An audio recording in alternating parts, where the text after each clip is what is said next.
We are roasting Lane. What is up, everybody? As I'm trying to talk, Sean and his styrofoam once again. What is up, everybody? How's it going? Oh man, I can't even talk. Ma is already in the chat. Pokey, yeah, it's literally nails on a chalkboard. You're forgetting the worst chalkboard for your ears. It's gonna be a windy time in 2025. We're not starting this tonight, man. 2025, guys. Lane, I don't know what you're talking about, but you're already annoying me.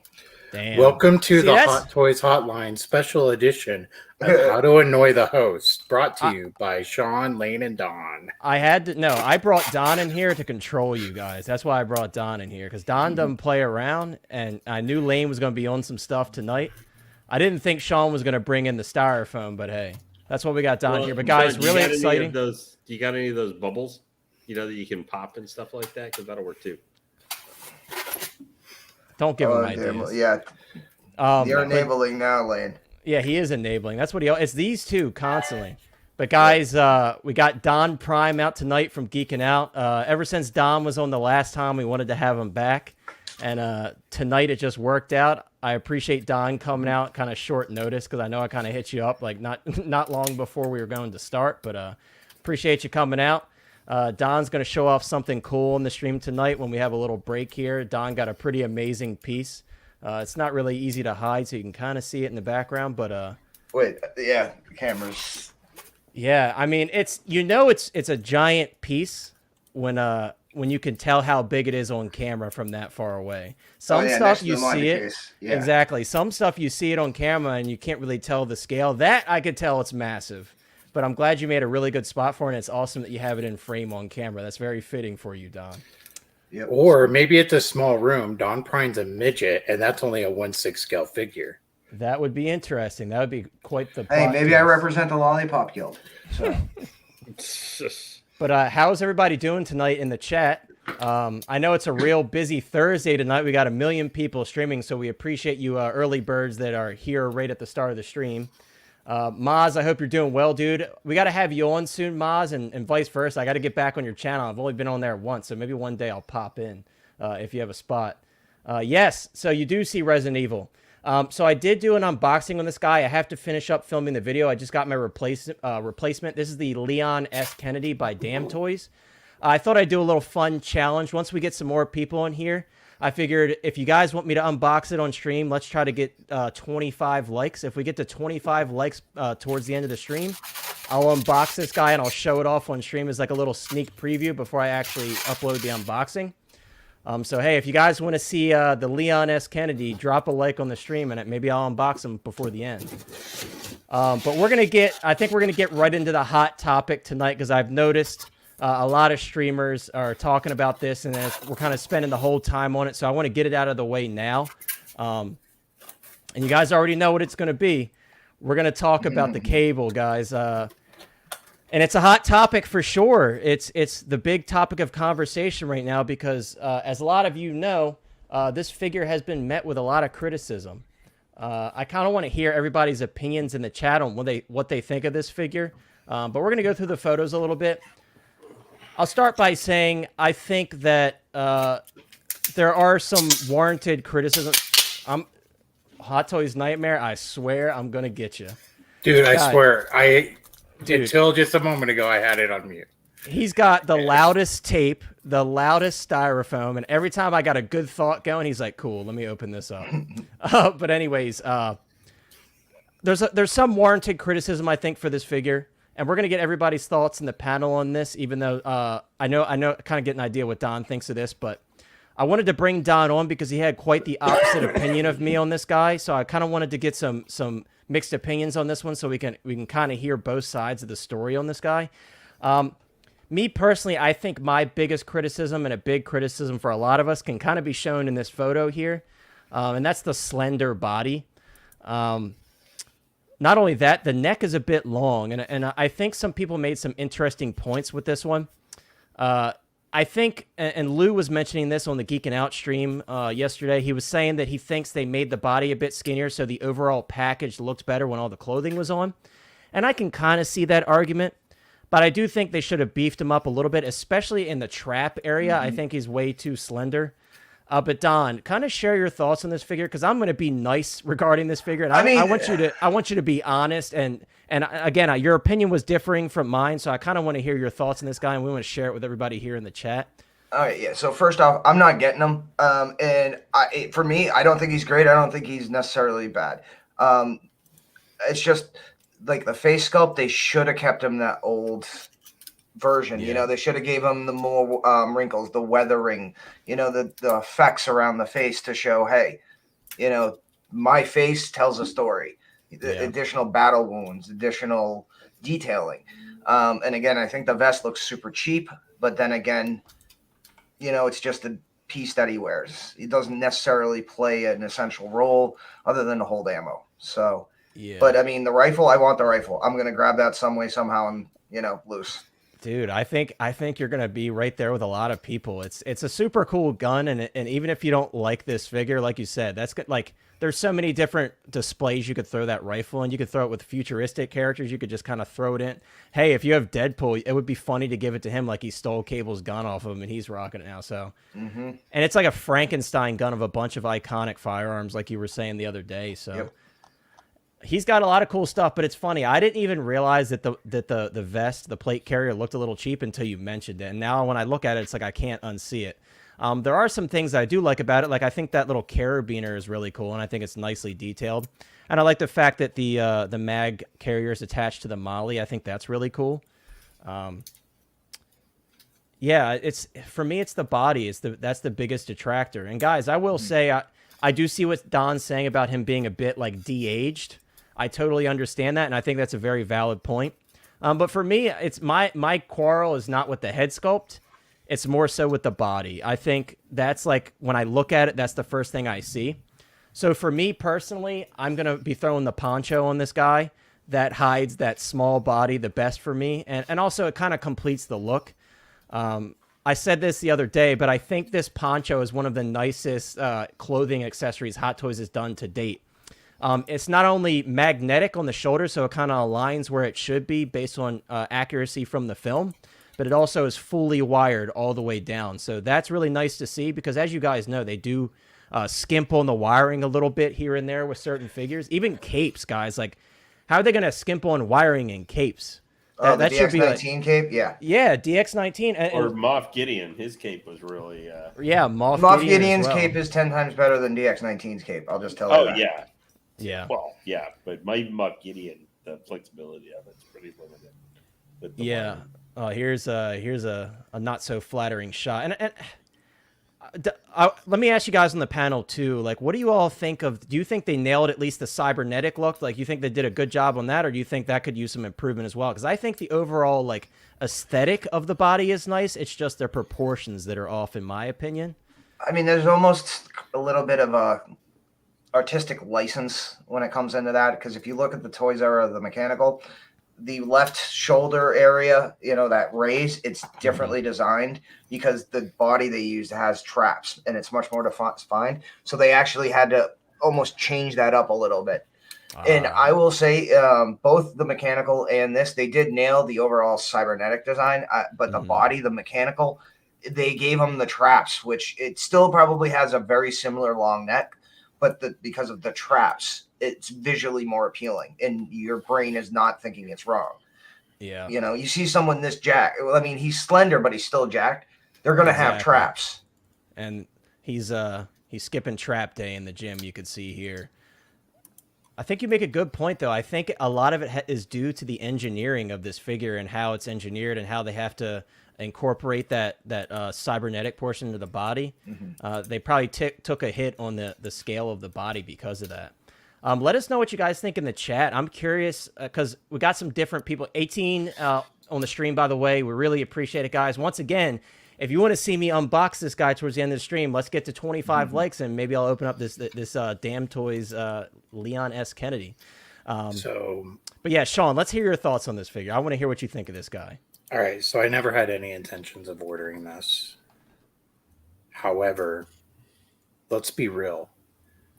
This is exactly what Hot Toys showed us when he was first announced. That's it. It's that plain and simple. They delivered exactly what they showed us. and that's it. That's what was approved back then. Maybe they tried to make an updates, and Marvel said no. There could be a million different things, but people complaining about it, I don't know why. If when you ordered it, it's exactly the same when they first announced it. Yeah. So I don't know why there's so much complaining when they man. already showed you what it was going to be. Yeah. I know people have a different opinion, but that's my view on it. But then again, I'm also on another end where I didn't order this. I had no intentions of buying it. So therefore, I can view it that way. I would tend to agree. Lane, you sounded like you had a different thought there. What do you think of this guy, Lane? What is I your would counter to disagree what that it Sean just said? I would disagree that it looks like the original. I think the prototype actually I love this, especially with the facial sculpt and stuff, with definitely the detail, and was more on pipe for Josh Brolin instead of being Josh Bonk on head like this one is. However, I still like the figure. I don't know. I mean, the body didn't look as tiny to me in the prototype pictures, but more than likely, I think that you're probably right. It was that small, because I'm going to guess they didn't make a change to the body because of all the engineering they had to do to make it in the first place. Yeah. With the techno-organic side and everything. Mm-hmm. I still think overall, like, it looks better, because I don't want to compare it to necessarily other Hot Toys. I would compare it, I guess, to the third-party figure, the Toy Zero one, and I think this one looks better, except for the hair. I think the hair looks a little bit better. It does, yeah. It's tough. It's tough, because like Don said, the proportions I think are better on the other one. Yeah, but I think actually the detail and everything is better on this figure. Oh yeah, for sure. And like just the detail with the everything. And I mean, you would expect. I mean, even price point wise, you would kind of hope that. I actually think the arm side and like the techno-organic side of the body looks fine. Yeah, it's just, and I don't think even they needed to do it that, because I had mentioned actually earlier, I think if they had just made the body a little bit thicker from the beginning, I think that would have taken care of even most of the issues with the, like, you know, from the body, from there up to the neck and stuff is a little bit thicker looking. I don't think the longer neck would be a problem, because that seems to be most of what I've heard the issues are. It's like the thin body and the long neck. Similar issue to what we talked about with the Winter Soldier. Yeah, and I hate to say it, I hate to use this as an example, and guys in the chat, don't attack me. Just let me say it. See, look, I'm just gonna say it. If you have the poncho on, where's that neck? Where is it? You can't see it's not it. there. Oh yeah, I mean, I said that last Right. night. Yeah, exactly. The poncho does wonders for the figure. Go ahead, Don. But the poncho does wonders for the figure. No, yeah, I mean, what if the point of the reason we're getting this actual poncho made of quality material, not some of the Star Wars stuff, is because that was their workaround? You know, if you display them with everything, including the poncho, you got no reason to gripe. And again, I'm saying this from as someone who's had no intention to pre-order, and I'm not even going to grab this guy on clearance. Again, it's not going to fit in my display for Marvel. Yeah. So. I'm thinking about getting them. Dude, I'm getting them. And Lane, then Lane, when you sell them for 100, then maybe I'll think about it. Oh, wow! Oh, we don't do that until 15 minutes. Right, we're starting early tonight. Don is here. See, that's why I got to bring Don in more often. Don cracks the whip. We got to keep Don here more often. No, man. see, I get it now.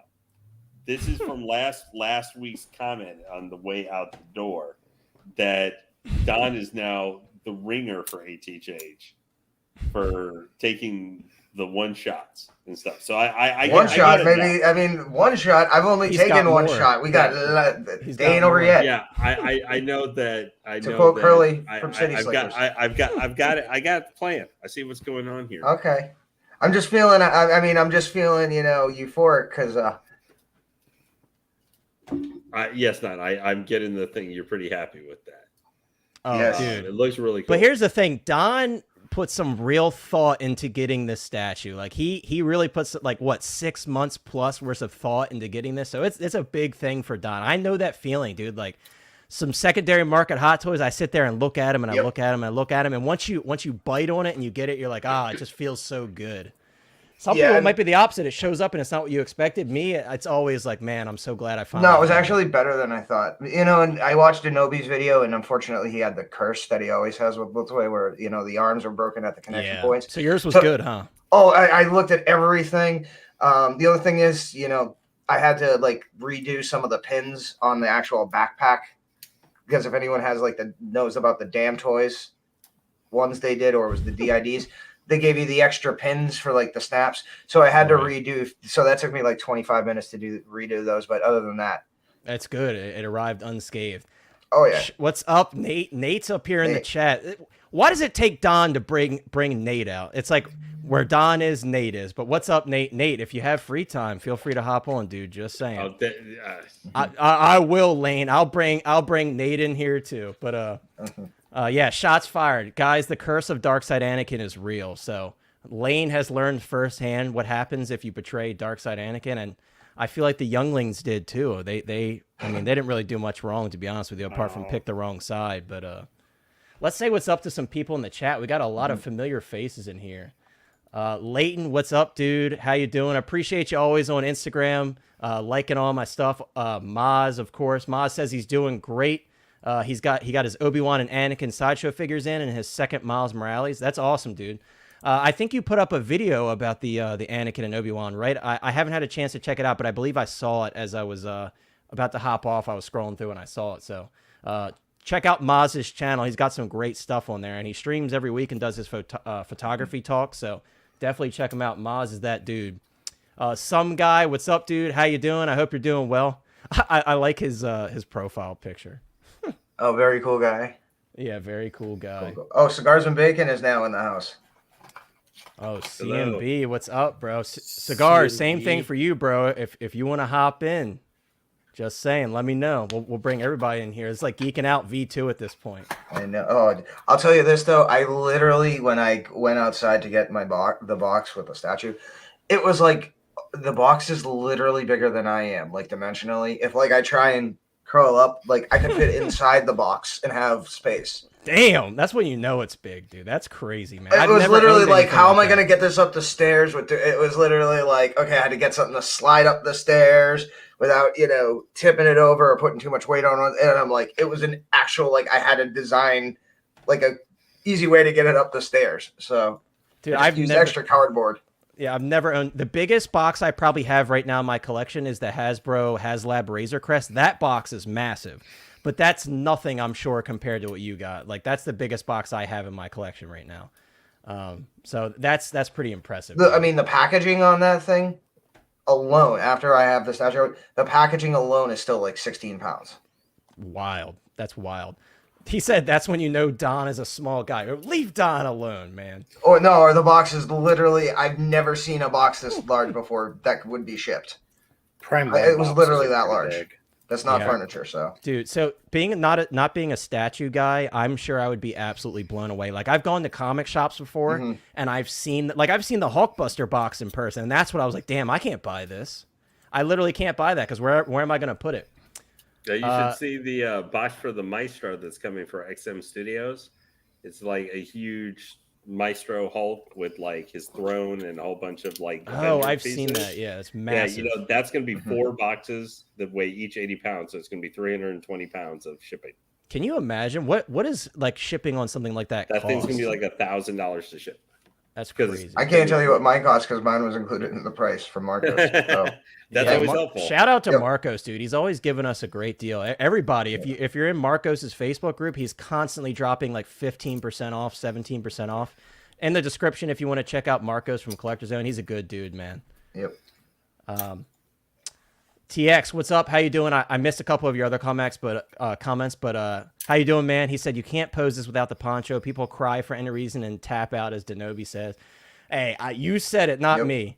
I will. Yeah, everybody's entitled to their opinion for sure. My opinion is I like this figure. I do have some issues with it, but I've been waiting so long for this, like everybody else, so I can look past a few issues because the head sculpt is good, and I think the overall look with the poncho and all the gear on looks good. So that's good enough for me. Is good enough what we need to settle for? Probably not, but I mean, the funny thing is, if you already have the mechanical and you're getting this, you at that point, if you wanted to, you could kit bash your perfect cable. That's true. That's very true. You But could. again, that's a pricey proposition. Yes. You know, because people will say, if I'm dropping the money for a hot toy, and again, like Loco Lou was saying, there's going to be no perfection. Things are going to happen. I mean, look at Kenobi, the original one from Revenge of the Sith. The prototype was amazing, and then they had to downgrade with other, issues with the likeness rights. Right. So, again, if you're going to do your cable the way you want, more power to you. And again, you like this cable, grab it. Great. Again, I've got no skin in the game. I don't care whether you buy it or you don't. It's what you want. It's your collection. You curate what you're like. So, no, I totally agree. I mean, it's at the end of the day, guys, and I said this yesterday on Geeking Out, and Don is kind of reiterating it now. Like, buy what you like, and don't be afraid to like something because with figures like this that are very controversial, it's easy to be like, oh man, everyone's saying this figure sucks. Like, I don't want to buy a figure that everyone doesn't like. Like, and you kind of get bullied into changing your mind sometimes, but don't let that happen. If you like the figure, put your money where your mouth is and pick up the figure and throw it in your collection and enjoy it because you enjoy it, Yeah, what does it matter who has what? That's somebody wants to talk you out of something, that's on them. Yeah. If you want it, that's for your sure. collection, you keep it.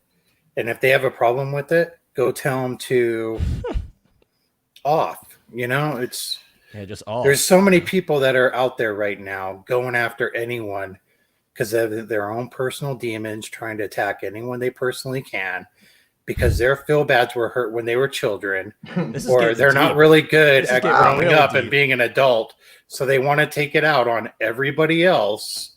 It's, oh, you have something better than I do. Oh, I don't like it, so you shouldn't buy it. Oh, you can afford that. I can't. You shouldn't buy it. Please, if you want it, you go get it. Right. This is getting real deep. Yeah. We got Sean the therapist here, man. We're bringing out Sean the therapist. It's Sigmund Freud. Right. Oilers. Tell me, where did he touch you on the internet to hurt you? Right. That's Sean. That's what you got to do. Sean, man, you have too many Star Wars Hot Toys figures, so you probably should feel bad about it. You can't. I have already been accused. Dark side. I've already been accused of the reason why they're sold out is because I have so many. Well, we may have to examine that closer. My bad, guys. My bad. I know. Yeah. Bro, what is this name? Fab's Conspiracies. I buy 98% of the Hot Toys releases. My collection is for me. And that's, at the end of the day, that's all that matters. Like, even with some of these, like, people who collect third-party figures, like, a lot of them, most people crap on them. But at the end of the day, it's your money, your hard-earned money. Put it where you want to put it. I want to ask some guys, I want to ask all of you in the chat, when you see this video from Sideshow, does this kind of sway your opinion more in the positive direction if you're feeling negative about this figure? Like, do you think like better lighting shots and actual video of this figure makes you feel differently about it? Because obviously we know there's like a curse with Hot Toys, especially with their final product photos, where the lighting is always off. And not only that, they put them in very unflattering poses to where it kind of causes a stir up and an uproar. Or picture angle. They take it from like the worst possible angle. It's like, if you're trying to sell people on the product, maybe, I don't know, it's use some of that old school Hollywood imagery, like make it look bigger, do it from down perspective up or something, do simple things like that to flatter the strengths of the figure. Because there's been very few Hot Toys figure we could all say universally are just like yuck, like everything is bad kind of thing. Now Sideshow figures, that's a different matter. Hey, look, I will say this though. There have been some pretty influential people who have said they actually like those Sideshow figures. I'm very surprised by it because honestly, I was expecting kind of the cable treatment, like mostly across the board, everybody dislikes it. But it seems like some people are actually digging those figures. Some of it might be just simply being a fan of the character kind of sways your opinion one way because you want to like it. You know what I mean? Yeah, I mean, and it's also kind of, and I don't mean niche in the fact that it's niche, but it's smaller. It's a community within the 1/6 scale community unto itself. The people who want like the animated style Clone Wars figures. Again, there's nothing wrong with that. So that's probably why that's getting more love than we would think. Because again, now people who grew up with the Clone Wars, they can actually have that representation on their Exactly. shelf rather than, Exactly. you know, having to go buy Darkseid, you know, Lane's original Darkseid Anakin on eBay for $2,100. Yeah, Lane got. Hey, we make fun of Lane for that. We joke with him, but he got a nice payout. So at least at the end of the day, he's laughing on his way to the bank because he got some good money for that figure. Well, no, I mean, on the way to deposit or the way to get the other 900. That's to get true. It back? He didn't. That's true. He didn't make it to the bank because he then spent that money immediately and got a broken figure. But then so then I got that back, so it is. But then right, so it all went full circle. He did eventually get the money now, back. I will say with this thing. So I don't know, Don, if you guys and stuff talked about this the other day. I have heard people like in the the pants a little bit look a little baggy, like I'm looking at here, like a little baggy on him. But I do think like the upper body, the upper torso with like just his the body armor and all that stuff on it. I think it looks better now. Dude, I'll tell you flat out, the pants are fine. Because everyone thinks, oh, a military uniform, you're gonna wear them really tight, whatever. You're gonna try and wear the most comfortable crap you can. And if they're baggy, the better, Well, it's one of those things. You wear tight military things, you get hit like with a branch or get some. The tighter it is, the more it stings and hurts, especially like sim rounds. So, yeah. So, how are you guys with the and HTH and stuff and Don and Sean?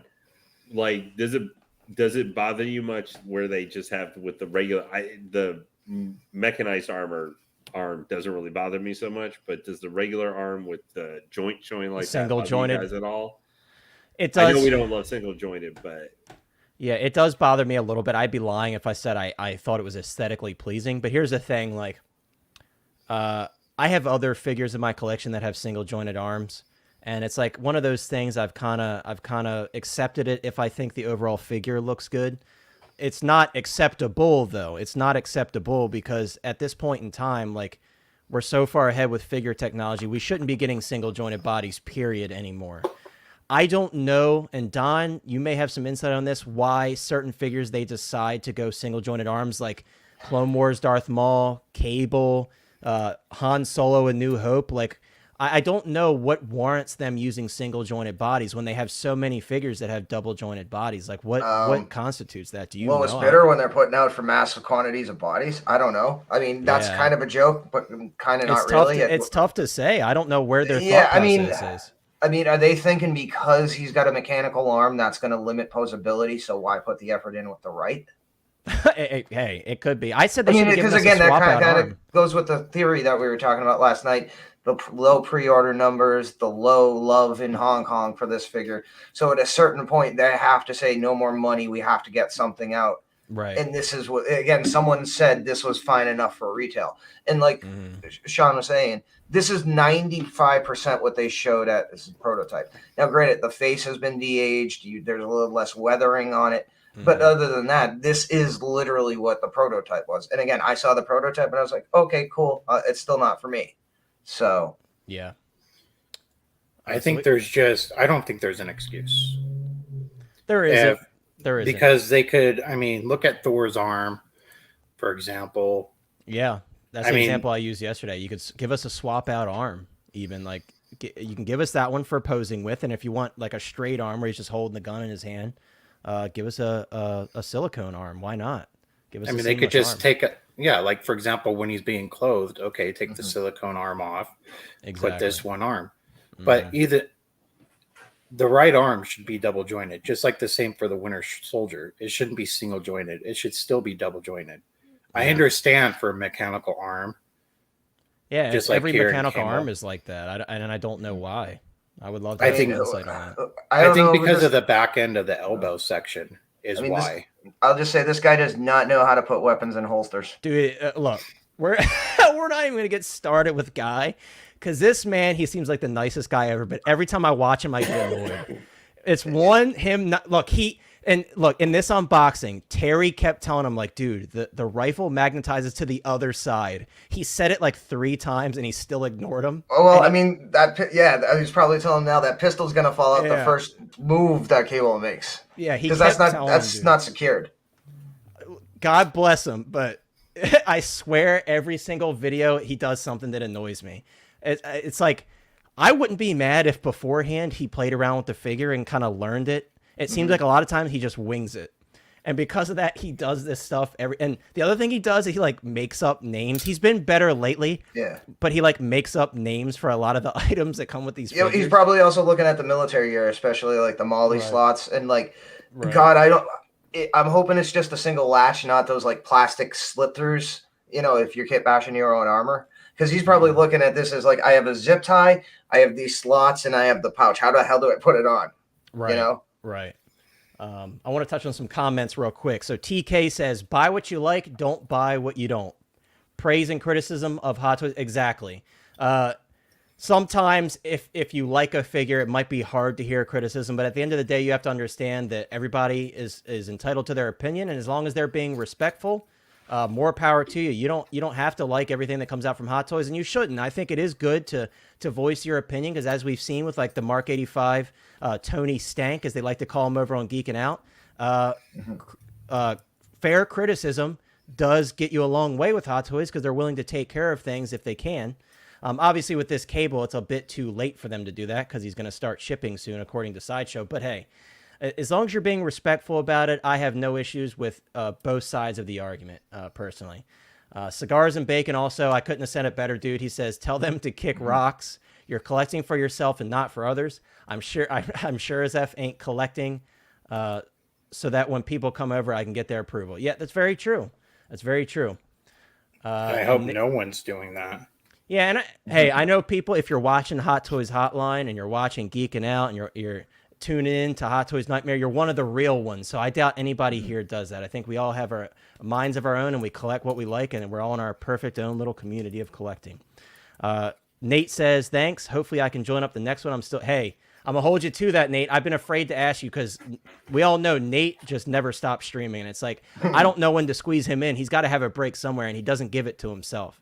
But Nate's 6. Everybody in the chat wish Nate well. He wasn't looking too good last night, so we hope you feel better, Nate. And I appreciate you coming by and supporting, man. It really means a lot. He said it's okay to critique, but come on, bro. Don't nitpick each detail. You just sound like a fill in the blank. Hey, man, once again, these aren't my words. These aren't my words. So how we were mentioning about how they're doing their videos and everything else, why we watch Guy undress a doll. Yeah, this is the fun time right now.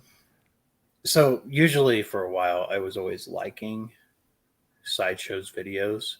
Yeah. They need to get rid of that underlight. They need to... Yeah. Terry literally told him to turn it off. He told him, he's like, oh, do you like this lighting? And Terry's like, no, I like it better without the light. And it's true. It's not flattering at all when you hit it with some underlight like that. It like throws off the look. He needs to, that other guy that wears the wigs and everything and the hat, he needs to go over there and smack his hand and just tell him, no, you're a bad boy.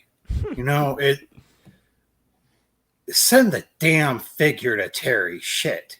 Dude, Terry's Guy is getting me to not want to buy stuff. Guy has convinced me not to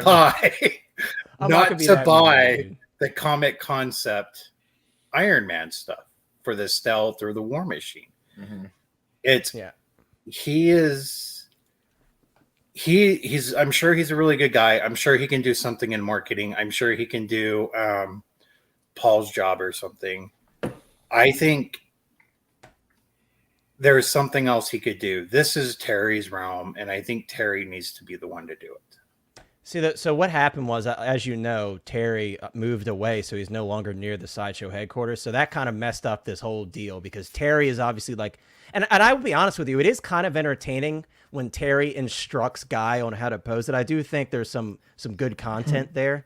I just personally prefer when Terry was doing it himself, because that's like his thing. Like Terry has always been the guy that teaches you how to pose and shows you how good these figures can look. Because the dude is like, when it comes to posing, he just has an eye for it. Like way better than I'll ever be. The dude just sees finite details and how he spots the foot placement and everything. He's very good at what he does. But we have a question here for the panel, and I want everybody to kind of chime in. Some guy asked, he said, I have a question for you guys, the hosts. What is your favorite figure in your collection? You can only pick one. So we'll kind of go down the line. We'll start with me. ATH, real quickly, just before you go asking everybody, we have hit 25 likes. There we go. You guys are amazing. Hey, if you want to throw in more, feel free. But I will unbox the figure towards the end of the stream. Of course, I'll still be posting my video, but I'll do that for y'all. Give yourself a little golf clap. We appreciate you. Wait, sorry, hold on. Wait, no, sorry, we're at 20. I was looking at how many people we have in the thing. Sorry, that's my bad. So we're almost Almost that. there. I lied to you. We're almost there. So I'm gonna take my clap back. It doesn't make noise on the way out, but I'm gonna take my clap back, and then I'll give it back to you if we hit 25 likes. We got 27 people here, so it's very possible. Oh yeah, speaking of that, hold on. So like Big Dog Pound 1, if you're watching, if you're here, if you see this, whatever, you got to contact me for your freaking birthday swag. So yeah, he does pop in here occasionally, so maybe we'll see him and we'll have to remind him when he comes in. yeah, because it's all boxed up. I just need his address. Hey, if we get 25 plus more likes, Dirty Dishes will wash the dishes. Oh my god, dude! Look, That would be. we're not doing this. We're not. hey, we have I a saw guest tonight. We have Don Prime, the Don Prime here tonight. We're not doing this. I did see we're up to 209 subs now too. We're only 40 away from being able to do away our giveaway for the Batman Arkham Knight Harley Quinn. Yeah. So well. subscribe if you haven't already, guys. Thank you, Lane, for reminding us. Of course, Lane was gracious enough to give that away on the channel. So thank you to Lane. Everybody say thanks to Lane in the chat. That's very, very kind of him. But anyways, let's answer the question. So guys, I don't, and this is why I always joke with Lane. So you probably know what I'm going to say. But my number one figure in my collection, and probably always will be, is the Dark Side Anakin. I was collecting before the Dark Side Anakin, but right, yeah, I'm just grinded it into Lane a little bit more. But the Dark Side Anakin to me, guys, is just like so special to me. I'm a prequel baby. I watched the prequels in theaters when I was younger, so Dark Side Anakin is like the ultimate prequel figure for me, and it has so much shelf presence, and it's that figure that really got me like serious about collecting Hot Toys, because I was collecting before then. But when the Dark Side Anakin came around, I'm like, dude, like, this is it, man. They're going to be making figures like this. I got to buy more, you know? So because of that, I will never, unless I completely one day I was like, oh, I'm selling my whole collection. That figure would be the last one to go. It doesn't matter what comes out after this. I don't care. That's going to be my baby forever. So Dark Side Anakin for me. But Sean, let's hear, what's your number one figure in your collection? The Suicide Squad Batman. Ooh, that's a good one. That's a surprising one, but that is a great figure. I mean, it's completely limited. It's darker than the others, and the cape is awesome to where I can do the flight pose. Yeah, and it has a dynamic stand. Yeah. What is that one going for on the secondary market? That one's pretty pricey, isn't it? I have no idea. Maybe someone in the chat knows. I'm not the one sure. with the rebreather that sold out. Yeah. Yes. Super quick. Oh God, I think last I looked, it was a while. It was like $550. Yikes! Damn, that's a pricey one. That's no slouch. It's crazy to hear of what figures are going for it, because all the new stuff doesn't sell for crap unless you're Arena Boba Fett.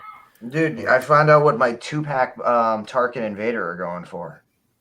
Yeah, dude, I got mine for retail. So so did I, and I'm looking it's at the crazy. prices now, and I'm like, I haven't checked recently. Where are we sitting at that? like 12, 13. What? Some, I mean, I'm not again, surprised, bro. Like, that's Peter Cushing. Like, come on now, but jeez. And that Vader is like a New Hope Vader 3.0. So that is the definitive A New Hope Vader. So yeah, 100%. Like I always tell people, like that A New Hope first release A New Hope Vader doesn't hold a candle to the 2-pack one, because it's completely overhauled in the 2-pack and then some. Like the original A New Hope Vader, guys, if you're wondering why it's so cheap, it's trash. It's probably one of the worst Star Wars Hot Toys in terms of quality and execution. they were too worried about putting in the electronics pack. Yeah, which who cares about that? Like R2D2 has it. Am I going to sit there and listen to the voice box on my that's what makes these Hot Toys feel more like a toy, is stuff like that. I don't care about all that, you know. I just want it to look good. So unfortunately, like you said, they kind of compromise the good looks and the quality with a sound box, which who cares? Well, he's got double jointed knees. Oh yeah. I mean, you can't really ask for he can kick himself in the ass. You can't really ask for much more from that. I can't even do that. That's pretty impressive. I mean, maybe if I really tried, I could. But well, probably my best. Unfortunately, I would probably say I have a tie. That's fair. What's your tie? I would probably say Rogue One Vader tied with Heavy Infantry Mando. Sorry, Rogue One Vader, and what was your other one? And Heavy Infantry Mando. Heavy Infantry Mando's a sleeper, especially because we're probably still going to get that reissue. You know what I feel like with Sean? It's like when you're in the movie theater. And Yeah, that guy that's just opening up candy. Right. It's at a quiet part. The dude's opening up his cookie dough bites behind But you. he's trying to be as quiet as he can, and he's being louder because of it. Right.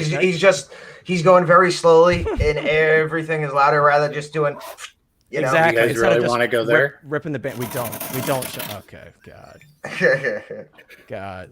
It's like I don't even want to say anything to Sean anymore because I already know it's doing worse for myself every single time. I don't even want to say anything. Well, me and Sean are ex-military, so we're ex-army. So. I understand it. Nate says his favorite figures are Yondu, Chirrut, and Darkside Anakin. Hey, another Darkside Anakin. Yeah. Dude, there's a reason that figure's so expensive. There's a reason for it. Yeah. Hey, step up. No nails in the boots of the cable. There's a plus. That is true. Those boots are actually really nice. And you'll see, since we're going to be opening this Leon towards the end of the stream, you'll see like the tread on this guy is no joke. I said it to some of you guys on social media, but this figure actually blew me away. I'm very impressed by it, so I'm excited to open it with y'all. Let's see what everybody in the chat's saying. He said goofiness is their thing now. Yep. I don't know who we're referring to, but everybody here is goofy. Eric says hit the like button. Yeah, appreciate that, Eric. We got to 25. You guys are amazing. So hey, anything beyond that, I'm blown away. Cool. Euler said, would it help if I unsubscribe and resubscribe? I don't think so. I don't think that's going to change the number. I don't know if that's some secret YouTube. What are you trying to like jack the algorithm? Yeah, he's going to make me lose subscribers by doing that. It's just going to go the opposite way. It's like, let's initiate the purge. Yeah, exactly. All right, I'll tell you what mine is real quick. I'm sorry, I skipped over Don. My bad. Yeah, Don. I mean, this is just like the Hot Toys 6 scale stuff figures. Again, I'm leaving my other stuff for completely out of this. Quarter scale Mark III.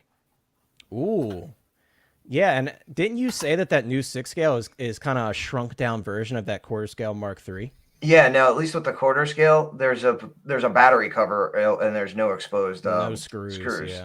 Yeah. So that makes it more highly desired, in my opinion. Don, well, I mean, I have the deluxe too, and even the accessories are almost like the same because mine comes with a base that's like the Ironmonger style on the arc reactor, and it comes with the full arm or the forearm, so you can actually have it grabbing his chest, not just a helmet, but it'll actually go over his full chest. That's interesting. That's a good point. I didn't realize that. Yep. So guys, and this one got me. I'm gonna be honest with you. This one got me. We're gonna move on because we've talked enough about Cable. But Marty McFly is finally about to sell out, and like I'm kicking myself, man, because he was on a 10% off and a 15% off code at 2 different times, and I just had other stuff that came before him, so I didn't grab him. I mean, are you gonna grab him now? Because I mean, your choice is like it's not like you can go back in time. I did. Okay. I did grab them. It finally came time where the decision was made for me. So I did grab this Marty. I had a decent amount of rewards points, so I got him pretty cheap. I was hoping to get Cyborg for my next pre-order, but like I said, they kind of made the decision for me. So guys, if you purchase from Sideshow and you like getting new figures, because this figure isn't very expensive on the secondary market right now, now is your chance. I imagine it'll probably sell out within the next couple days. It's been on blue screen since early this morning. So if you're interested in picking up the Marty with Einstein, I know the Einstein isn't like everybody's favorite, but the figure itself is very nice. I feel like Einstein. Yeah, Einstein. I had never heard that one before. Einstein. Yeah, that is Einstein. It's unfortunate because it's like there's no like separation and detail on him. He's just kind of like a plastic blob almost. It kind of looks like a Fisher Price toy. Like the front of the neck almost looks like it's an over molding. Right. Yes, hit that. If you're a real one, hit that like button. But everybody's real ones here. We already know that. If you're here, Marty and Benji, yeah. That's messed up, dude. No, it's really not, though. I feel like it's so funny. I feel like this Einstein got crapped on, and they kind of left the figure alone. It was mainly just the Einstein, because everybody generally agreed that the figure was nice. And that's going to kind of segue into later conversation, because this stuff was shown off at the Toy Sapien event last year. and we're about to have another Toy Sapiens event for Star Wars on the 3rd of September. So who knows what that's going to bring. We're going to talk about that later in the stream. But yeah, guys, this is your opportunity to get this guy. I think for me, what I'm going to do is I'm probably going to grab this figure. Well, I did grab this figure, but I'm going to go on either eBay or some of these 6-scale part selling websites. I'm going to find some like copyrighted Nike Air Mags and throw them on this guy, because that's my biggest thing is I really want the hoverboard and the Air Mags. I know this guy doesn't include it, so maybe I'll just try to find those pieces somewhere. I don't need the official Hot Toys ones, and I would like ones that have the Nike logo on them, because the Hot Toys ones obviously don't. So I'll probably go third party for that. If anyone knows where to find them, because I did a brief search on eBay and I didn't see many. Oh, there was somebody who just had Nike Mags. Like Nike Jordans for their miles. So probably the same place. You know who'll probably know is 1/6 kit, maybe? Bob Dylan. Yeah, 1/6 kit may have it. Yeah, maybe I should ask Bob Dylan that. He's like the king of kit bashing, so he probably knows where to find it. But who's grabbing this figure that now that it's on blue screen, or are you going to take the chance and wait for it to sell out and see what happens? Personally, I don't think this figure is going to shoot up until the DeLorean is dropped, honestly. I think, obviously, when the DeLorean hits, we're going to get a lot of those people that are like, oh, I'm looking for a Marty McFly for a good price. And fan price, retail. Exactly. That's when you're too late. You don't want to wait until something big like the DeLorean comes out, because then you're screwed. Oh, that's right. It was Maz. So Maz, if you're still here, let me know where you got those from, because I really want to pick up those Air Mags, because that kind of completes the Marty look for me, that and the hoverboard. Euler said, don't FOMO if you don't want Marty before, don't do it. Yes, very true. See, I wanted Marty before. I was just playing the coupon game like a lot of us are playing right now. So I was just kind of waiting for him to get close to selling out. I was hoping I would have a coupon at the time, but unfortunately, it didn't work out in my favor this time. But at least I had quite a few points saved up, so that's cool. And we can't talk about Marty without briefly talking about our boy, Doc Brown. I will say, I will be grabbing this one, although I'm not a huge fan of the Christopher Lloyd sculpt, only because, the mouth is so open. It kind of limits you to what you can do with it. It's almost like a surprised face. I don't know. The sculpt is good. It's just I'm not a huge fan of the expression. They kind of both have a similar expression because it's based on the same scene, but this is definitely one I'm picking up. I am surprised, though. This one was released quite a while ago, and $290 is kind of a higher price point for the time of when things were being announced around this time. It is kind of a higher price point, but what if now again he's wearing that overcoat? What if you could remove the overcoat? Because look at his shirt. Right, he's got that button down underneath. I wonder if they have any photos of him. Well, and here's the thing too, and it's not only that. I think he's wearing an armor at the end of the movie. Because look at his chest. Mm-hmm. It's puffed out and it's squared a little bit. You're right. You're right. So again, that's just me. That's just a guess, but his chest looks like there's padding under it. Almost like a fat suit. Yeah, let's. Pull but only in that area. Let's pull up the actual Doc Brown listing. I want to see if. So go back, because it almost hold on, go back one more. This one. Okay. Yeah, I mean, you can almost see there's a line. Ah, yes. You're talking about right here, right? Yep. Huh, I did not. I've never noticed that before. I guess I haven't took a long enough look at these photos. Yeah, I could see that. Huh. Yeah, I mean, Hot Toys has done it in the past. They kind of surprise us with that, where they don't show photos of the alternate looks. Kind of like, remember DX07, the Luke Skywalker. Mm-hmm. They didn't originally show photos, I don't think, of him with the tank top off or the tank top on, but you could take the main jacket and everything off, and you have the tank top Dagobah look. So I wouldn't be surprised. This is such an amazing set, and this plutonium case is uber cool. I'd almost want to get that though for kit bashing purposes. It's like yeah, it's just a good display piece. Yeah, I mean, it's Doc Brown, dude. And I will say, the Western style figures, I'm not a huge fan of those. I won't be grabbing those. That's not even close to my favorite look from Marty and Doc. But it is crazy that we still have 4 Back to the Future figures on pre-order. It really is the best time to be collecting Hot Toys in terms of variety. I mean, not only do you have 4 Back to the Future figures that you can buy for retail right now, you have a DeLorean, Well, if DeLorean does well enough, which we all know it will.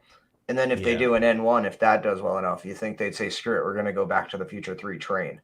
Yeah, can you? Or at least the front end of it or something like that. Jeez, Don, I can't even imagine if they did something like that. I wouldn't have the room for it, that's for certain. But hey, at least I'll have the DeLorean. That I'm cool with. Maz said he got him off of eBay. Okay, cool. I'm gonna have to do some more digging on eBay. But like Don said, maybe like 1/6 kit or something might have something like that. Nate says the OG Marty and Doc figures took a minute to rise in price. Yes, they did. Yes, they did. They're sitting in a pretty spot right now though because of like the hoverboard and stuff with Marty. That's really carrying that figure because that's like the most iconic look for Marty in my opinion.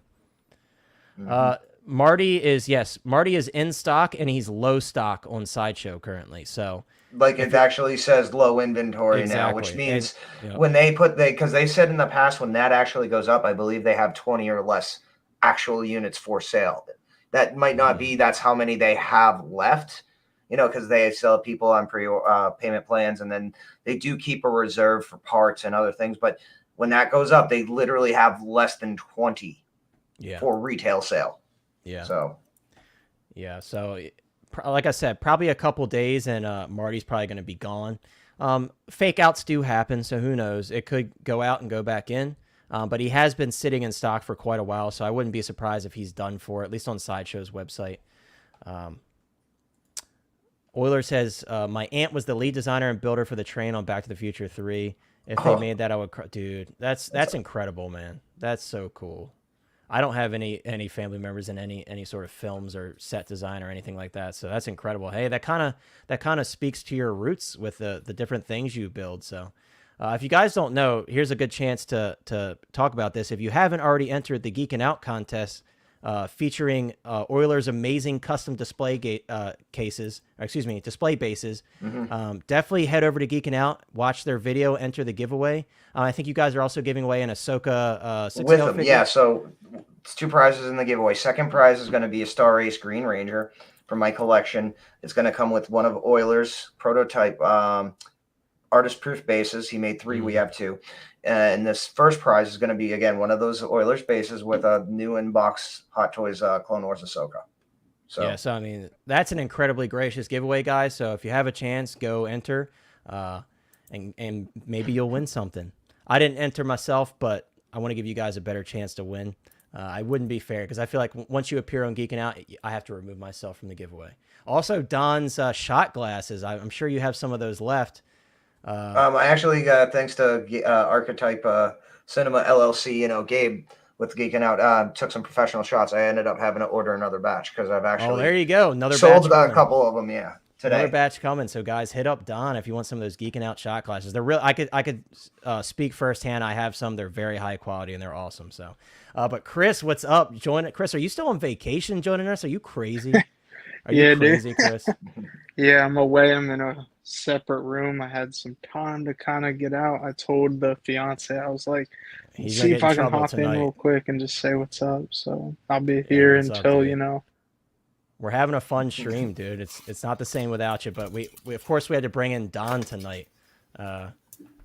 Don, by the way, guys, is heading out at around 8 o'clock. Don, is there any way that you could show off your new statue, or is it kind of too big and your camera won't reach? I mean, if you want to try and maybe... I can blow up your screen. Blow up my screen. We would love to see it. We would love to see it if you can show it next off. time I'll grab my camera and do that. Yeah. So yeah, let me try and get this out as far as I can. That's what she said. Yeah, so you gotta stand next to it. We gotta see the scale, man. Okay, hold on. Yeah, like I was saying, I'll be here as long as I can. I think there's a storm coming, so yeah. So hey, if you drop out, we know why. We appreciate you coming. That's the astronaut, and then this is. Dude, it's quite literally half his size. That's insane. Setup, so that is insane, man. Dude, I want NASA stuff so bad. Yeah, Don's a big NASA fan. He would be one to talk about that stuff with because he knows a lot about NASA for sure. About what? What was the question? Don, how tall are you? About 5'5". Are you only 5'5"? Yeah. Okay, I mean that's still pretty big. Yeah, I mean it's still, and that's what she said. I'm gonna get you this time. But yeah, it's quite the impressive piece. But that's what she said. Well, hey, we're all getting hit with it enabler tonight. Here goes to CMB. I don't know if you would call me enabler. You are just like the finisher. Oh, that's what she said. Ah. All right, we're done for the night. We're done for the night. That's the last one. Sean's the enabler with that. That's his fault. But why? Because you're always the first one to bring it up. That's why. That's why you're the enabler. I'm the first one to bring it up every time. That's what she said. Jokes. Yeah, that's what I'm talking about. I'm not talking about the statue. No. TX said he's talking about Oilers. He said, "Man, you come from a legacy of builders. Basically, Oilers is in your butt." Yeah, it is. That's what I'm saying. Dude, Oilers, you got to check him out. He has Instagram, YouTube. You got to check his stuff out. He does some incredible stuff that I would never be able to do personally. He's a very handy person. I have the brains, but I don't have the brains and the crafty ability. I'm not very crafty. Yes, well, congrats on the new piece, Don. That's a special piece for Don, for sure. Yeah, very it's my first statue, and it's one of those things. It's because it's NASA. I would drop the money for it, and it's again, it's Apollo 11. It's part of the actual statue is the LEM, the Lunar Excursion Module. Mm-hmm. The watch that he has on his right arm, it's an Omega watch. That's 100% correct. And it actually, on the timepiece, has the exact moment he took the step to the second. Yeah. So it's incredible, dude. And that's one of those things you had to buy it. You're such a big NASA fan. It's kind of like you were just delaying the inevitable, essentially, because it's the price a little bit, but it's also the size. Like you said, you bought it and you're like, time to make room for it. I mean, at this point, I'm tempted just to take Monday and Tuesday off, hop on a flight tomorrow night to Florida, because Artemis 1 is launching Monday morning. You got to. That's your celebration for getting the statue. You got to, man.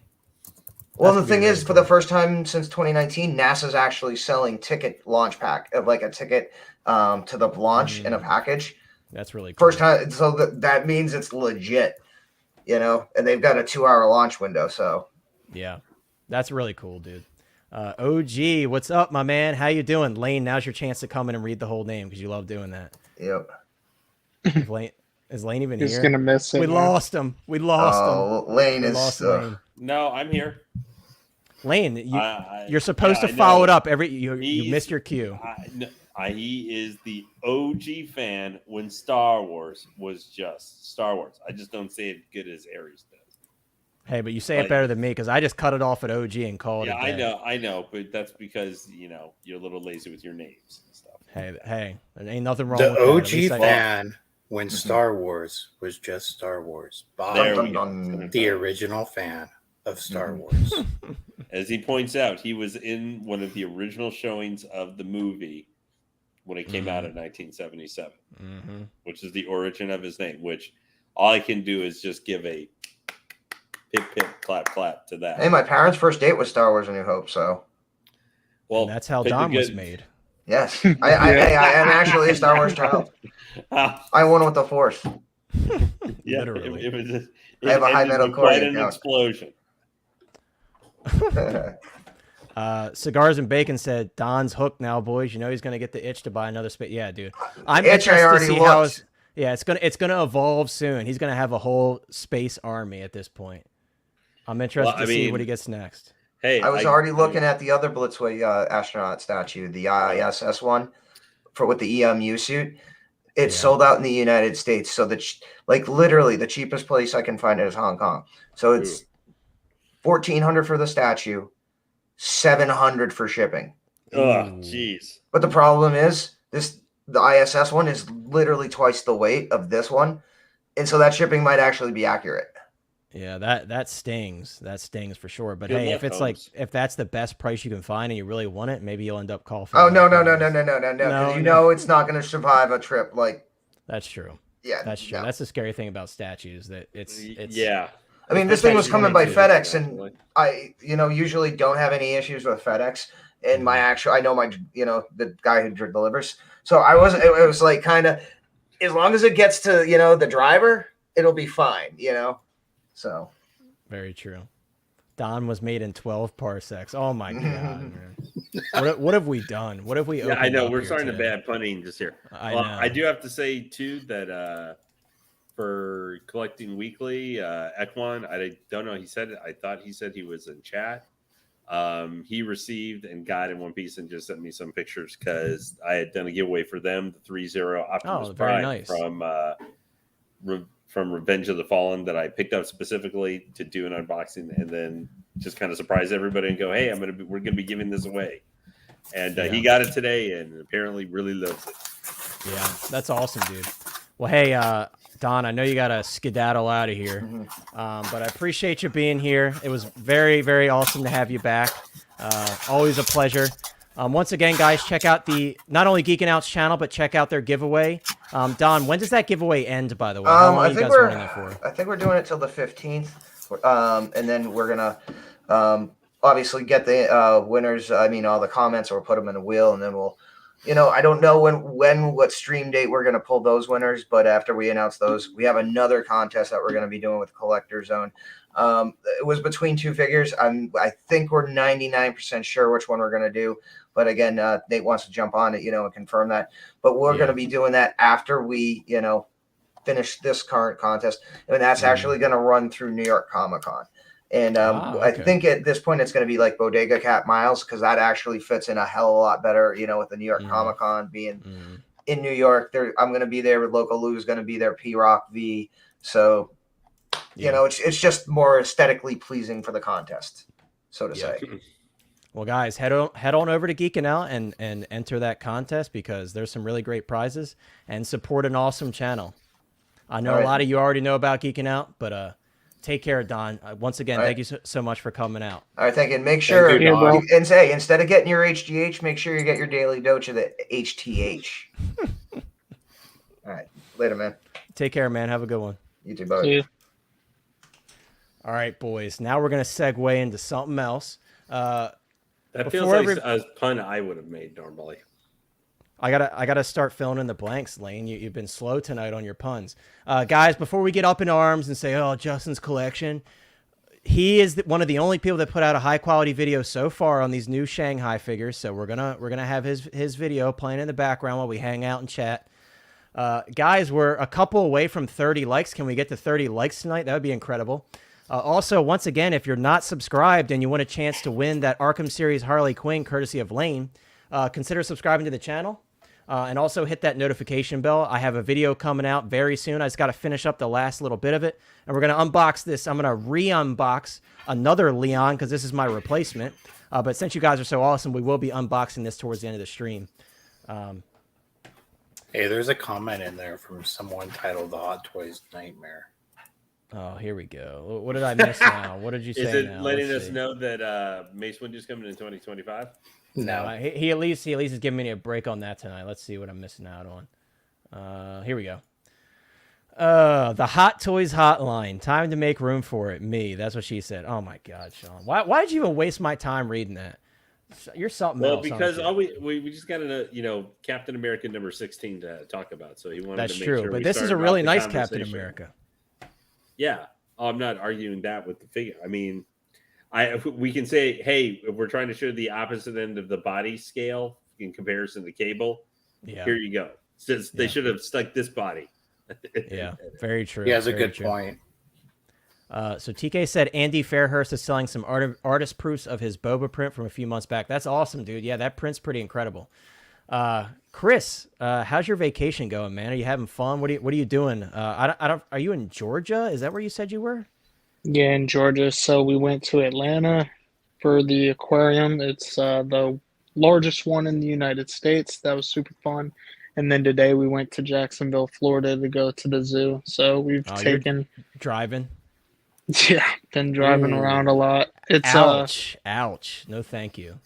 It's my fiance's sister that we're visiting, so we're staying with her, and we took her niece and nephew. It's basically my niece and nephew now, right. But yeah. So it's been fun. It's been chill.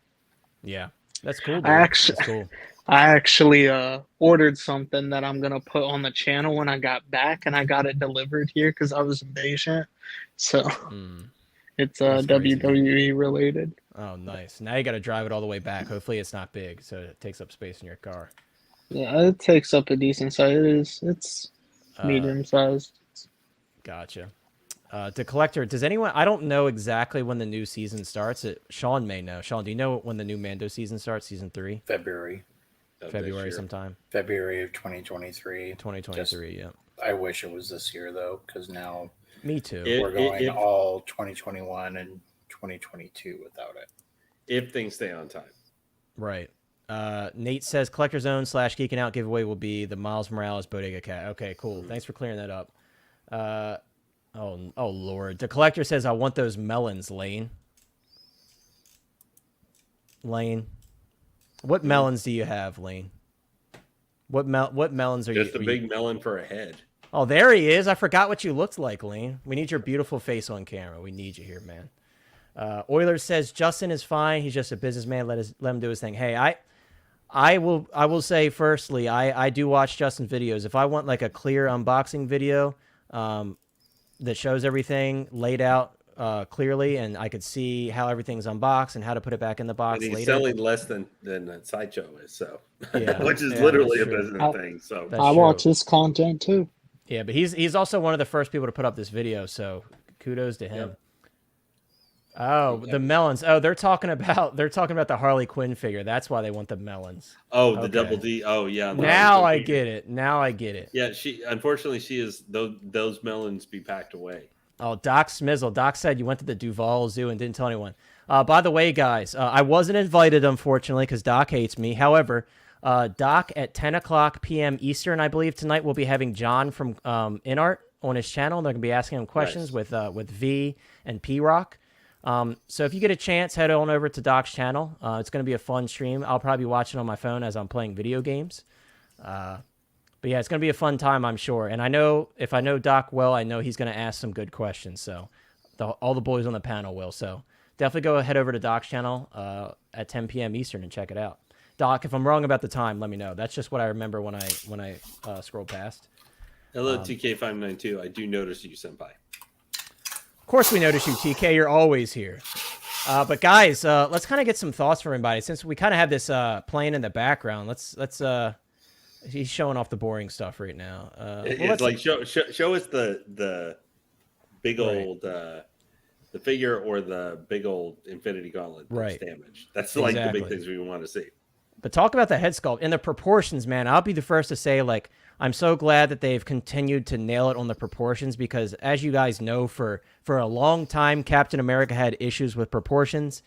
Not only were the traps not big enough, the shoulders weren't capped enough, and, like, no pun intended. But also the suit was kind of a little bit loose in certain areas, and that's not how it looks in the movie. So I'm glad with the Endgame line specifically, they've really knocked out the proportions.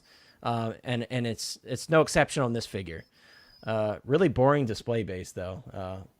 Marvel honestly is like all over the place with their display stands. At least with Star Wars, they just give us sand footprints. Oh yeah, see that's what I'm talking about. Let's pause this real quick.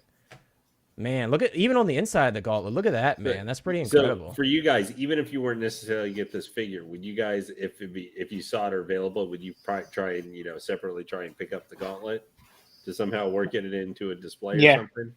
Yeah, for sure. Penn. So if you guys were in Geeking Out's channel last night, the gentleman named Jock was a huge fan of InArt, and he was really crapping on Hot Toys. So that's funny. He's saying, what if that was John? Maybe that's John's secondary account. Doc says, I love you, Hot Toys Hotline. I wanted to keep it a small yeah, dude, whatever, man. Save the excuses. No, I'm just joking. He said he almost did a one-on-one, but yes, 10 p.m. Okay, guys, so 10 p.m., head over to Doc Smizzle's channel and listen to the real questions being asked. Because, like I said, I know Doc's gonna ask some good questions that haven't been asked before that we want answers to. So I can ask some questions. Let me ask you guys this quick question. So if these ended up being just exclusive for Shanghai and not released here, this one, the Mark 46 and the Stormtrooper, would that, or maybe not all of them are released here, maybe like one or two of them are kept just for there, or they might be in different regions maybe. Right. If one of these was going to be restricted, like let's just say one was going to be restricted to not being released in other regions, it's some exclusive to each region or something like that. Right. Which one of these would you be the most okay if they did not release it here? Like Sancho's not going to carry it. Probably that's a Stormtrooper. Yeah, I hate to do it because I really want that Chrome Stormtrooper to go with my clone, but it's like Mark 46 is a pretty special one, and it's like what we're looking at right now. It's this frickin' Thanos gauntlet. This has me sucked in. By the way, as we're talking about this, guys, let us know in the chat. Are you guys like foaming at the mouth right now to get these figures? Are you like, where are they? Like, where are these figures? We want to pre-order them. Just give them to us. Like, are you guys sitting there like that? Or are you like, you know what? I don't care if they come. Like me right now, I'm kind of content with like, I'm just gonna sit on it. If they come, I'll get them. If not, I'm not gonna get too bent out of shape because I'm not spending secondary market prices on these guys when I have a lot of figures still to get that are close to in stock phase. So let us know what you guys think in the chat. Because that's the one thing you have to balance. Like you mentioned, and you and I have both mentioned that we have like a series of figures that they're in stock. We're waiting for them to come in, and then we're going to use coupon or saved up points. Like we've been waiting for a while. Like this has been something a couple months now, and we're starting to get to the point where like these are cool, but we've got the Throne Boba, we've got the Chrome Mando, you've got maybe like the Endgame Loki. I don't know about that one. I'm just going for one of the long delayed ones and stuff like that. And some of the, the Dark Troopers coming here. Like, so I've got it supposed to be shipping, but it's one that some people are starting to get now and we'll probably get over the next, month or so. So we're starting to see some figures, and there's going to be more in the next 2-3 months.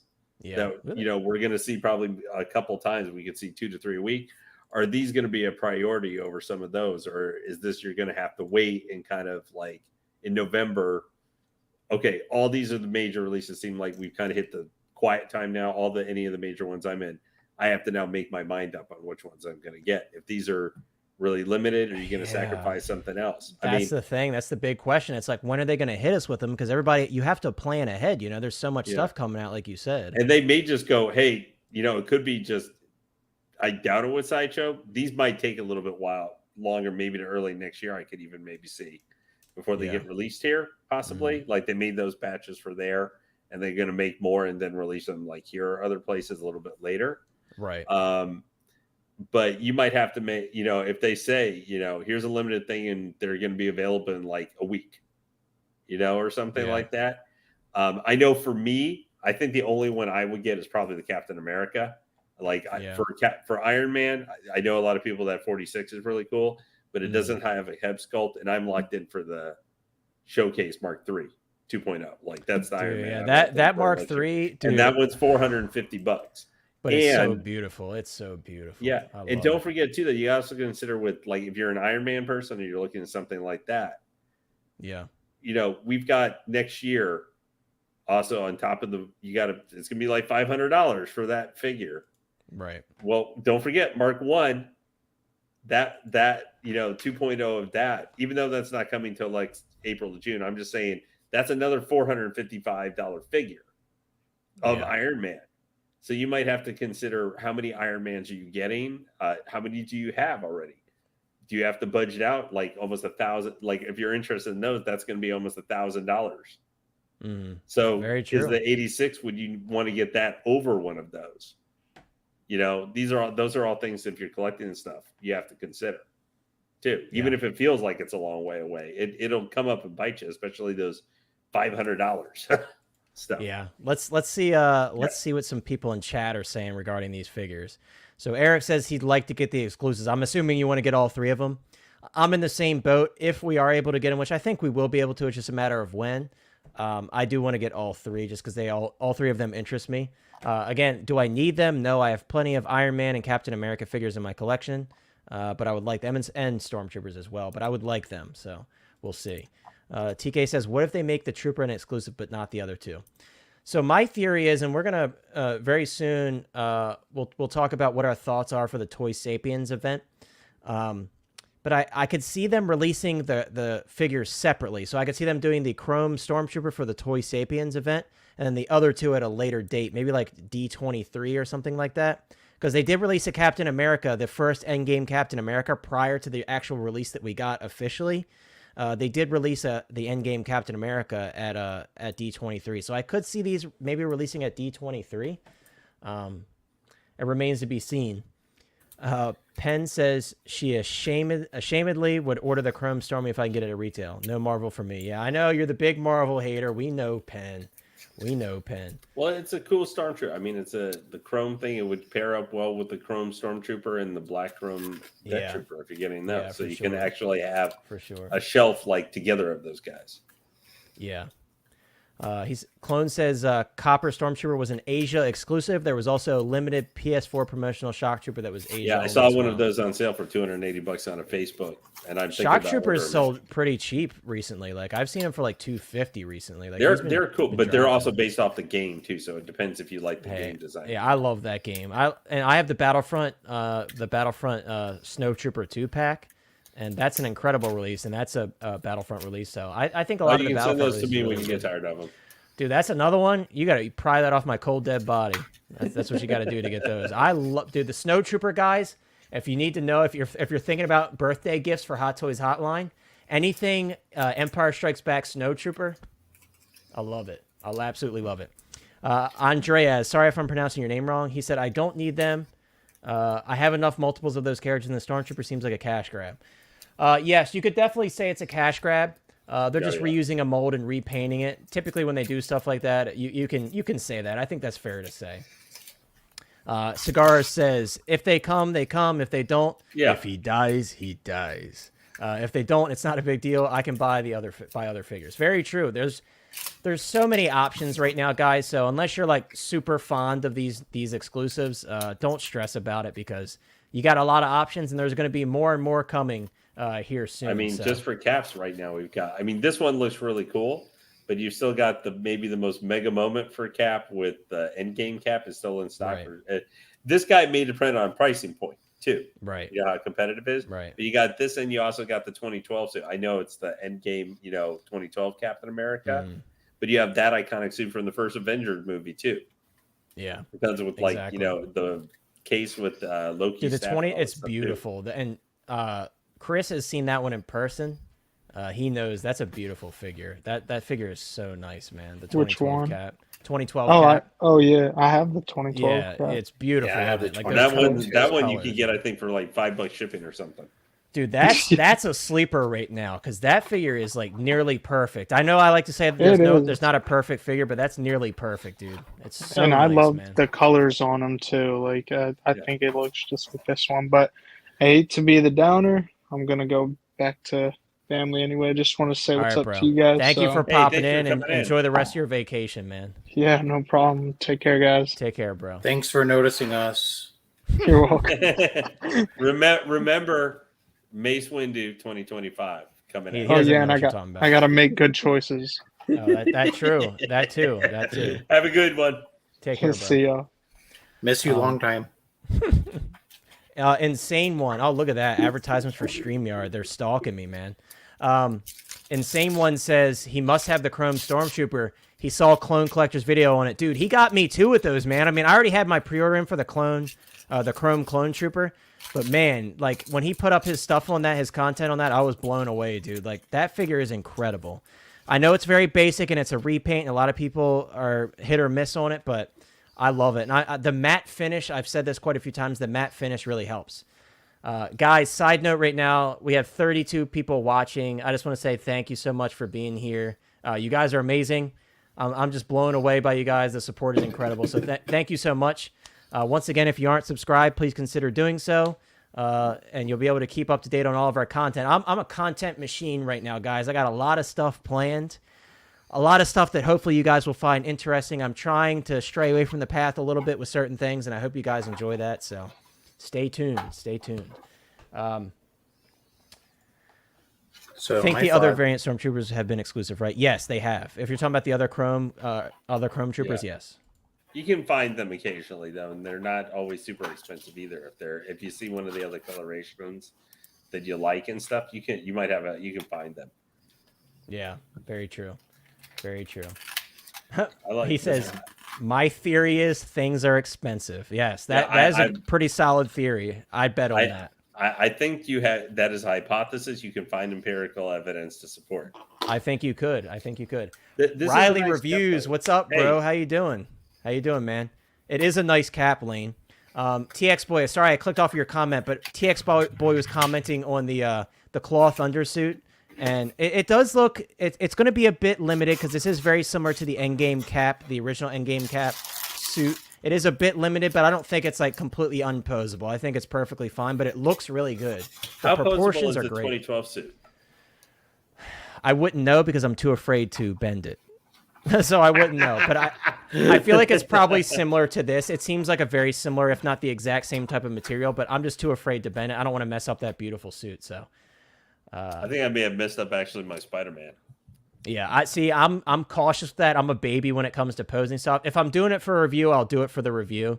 Like I pose the crap out of my Demogorgon, but yeah, right now my Spider-Man is busy mem posing both one finger pointing at Mysterio as he's about to attack him, while he's also pointing like, "Who the hell are you?" as the Taskmaster's attacking him currently, while Chameleon's getting ready to try and smash him in the gut with. So it's your meme shelf basically. Yeah, no, that was just I had to do it. Basically, that's like the Spider-Man pose I had to do. Right. Oh, dude, I got to read this like he wrote it. Everybody, don't forget to drop a like and subscribe. Everyone, to the best Hot Toys stream there is. Yeah. Hey, I appreciate that, Furbo. Are we the best Hot Toys stream there is? I don't know, but we try to do the best we can. And never forget, Windu is coming. Nah, bro, stop. The blasphemy. 25. The blasphemy. That's going to be the last thing today, so I promise no more ears will bleed. The absolute blasphemy, guys. Mace Windu is coming. Like, Attack of the Clones Wave 2, it's okay. He's going to be here. I legitimately want to stick you and Aries like in the same stream at the time, so you guys can just be going in like... oh, we would. We would have a great time. We would have a great time. Mace Windu is coming. And then Sean and I can be just singing there and duet in 25. Right. Revenge of the Sith time is upon us. The 25 is approaching near. Mace Windu is coming there. We don't want, guys, put an L in the chat for Sean singing. We don't want him to sing anymore, especially when it's attacking me personally. He's attacking me personally, so we can't. It's not attacking you. I am encouraging I take it personally. I believe that he is coming. Yeah, I believe he is coming in 2025. See, that's not good enough for me. Sean is trying to put a sensible time frame. It's unsensible. No, TX Boy, yes, this is a very enabling video because this figure looks real good, man. I hope we get it. I like really the detail. One thing I think, like you were talking about with the cable with the boots, the boots that came on the like the Taskmaster and stuff. Yeah, they are all really, really good and really. But I really liked is I don't know that they managed to do it where they managed to give the feet and stuff better posing ability and stuff like that. So you can, you know, even if it's kind of a wonky try to angle you're trying to do, that they can snap up. Yeah, for sure. For sure, dude. It's really nice. But it'd be nice you can see with the because it gives one more option to everybody to choose if they want to get exactly. And the Thanos gauntlet is the big selling point for me because you can display your you can do like a custom Infinity take your Infinity War Thanos and kind of do a custom with him where he has the arm chopped off and just have it laying on the ground. I think it adds a lot of options for posing. What do you think pricing point if Sideshow were to carry him though he would be? See, that'd be one thing for me is the price point for the figure. It would kind of matter. Because it's an exclusive and they go a little bit cheaper on the exclusives, I would say $275, $285. That price. So competitive, so relatively competitive, like with the Endgame Cap. Yeah, I mean the Inquisitor. I don't think everybody's going to be as low as the Inquisitor because that price blew me away. I know, and again, I said it in my copper flop. Like, I don't want to celebrate 260, but considering what they've been charging lately, considering he comes with a USB powered chest icon and the USB powered saber, and he has a regular saber price. Too. You know, exactly. He comes with the regular saber too, so he has a lot of stuff. So it's very fairly priced. Yeah, and he's only 20. You think about it, he's only $25. I mean, relatively speaking, he's only 25 more than like the Purge Trooper. Exactly. Which price point is great. So I want to jump over. I think Justin did. Oh, I went the wrong way, boy. I went the wrong way. I want to jump back to Justin's. That's a blooper, guys. Add that to the reel. If we want to laugh, we should finish off going over with that Darkseid Anakin or the Anakin. Oh yeah, I don't think I want to do that to anyone tonight. We have more interesting content to talk about. But hey, guys, if you really want to see the Anakin, let us know.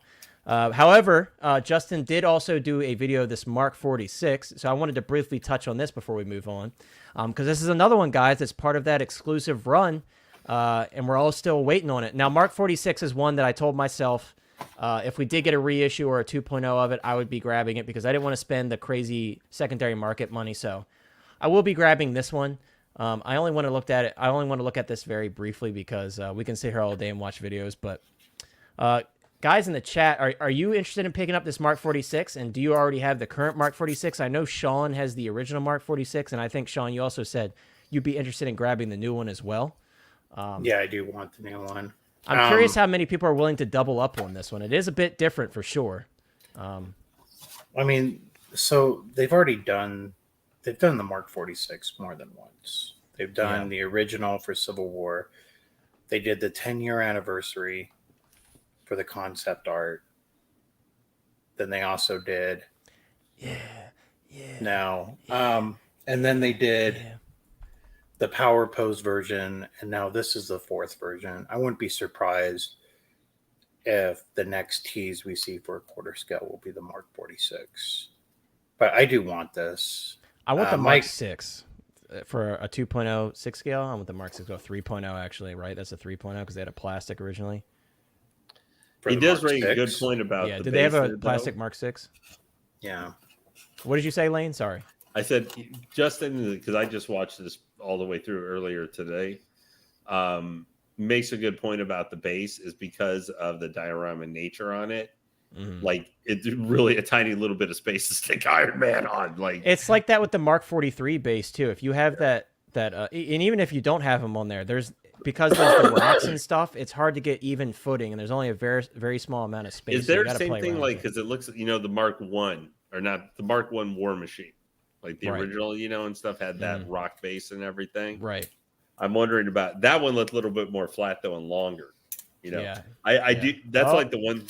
Look who's here. Love chat time. Yeah, goodbye. The droids are about to get blown to Kingdom Come.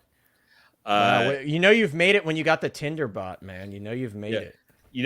That's one thing. One thing I do wonder, like with the the Mark III remake with that base with the Ironmonger, is there going to be similar issue? Like, is there going to be enough space where you could do kind of a It's going to be limited space for sure. Why do I had that open the whole time? It's going to be limited space for sure, but I don't know. I feel like if you pose it properly, you can get it to fit and sit just fine. It's just a little bit of a pain in the butt. I'll be honest with you. The Mark 43, I got a little annoyed when I was posing it, but I had to make it work because I love that base. But yeah, it definitely gets a little annoying. That's a give and take of a diorama base, though. At the end of the day. Yeah. Well, and that's the thing though too, is the Mark 43 is the older style of die-cast Iron Man, where they're upgrading and make everything life size, or not life size, but more on the same size and being adequate for everything. Yeah. 43 was like one of the very few or first die-cast they made, because the first die-cast they made was actually the Iron Patriot. And then they made the Mark 42, and then the Mark 43 followed later. Right. And it's going to eventually get to the point where they're kind of, Hot Toys is noticing like, hey, with Iron Man, if we're going to redo these, we can't just make them die cast. We need to do something else to attract everybody else. And so the new diorama bases is a really good selling point. I think they're cool. And like I said before, a lot of these bases have similar qualities to them. Like they're like rubble and bent, like Wolverine, for example, and this base, they could go together because they're like, it's just basically rubble, I do like it. I will agree though. I would have liked to have seen the head sculpt with this guy, but what are you going to do? I mean, I guess that's their way of separating this from the original and kind of keeping some value for the collectors. And how much are you going to use the head sculpt at the end of the day, though? I mean, for an Iron Man figure? On this one, it's a bit different, though, because he did get in that fight with Bucky and Cap. Yeah. And he was laying on his back, and it comes with the damaged arc reactor when Cap shoved the shield in his chest. So this one, it is a bit different. But I do agree. In a lot of cases, people don't run the head sculpts on these guys. But see, I'm running the head sculpt on my Mark 46. Because most of the movie, he never had the helmet on. Right. And so with this version, I'm happy that, well, I'm not happy there's no head sculpt, but it's fine with me because that's what my plan is. Right.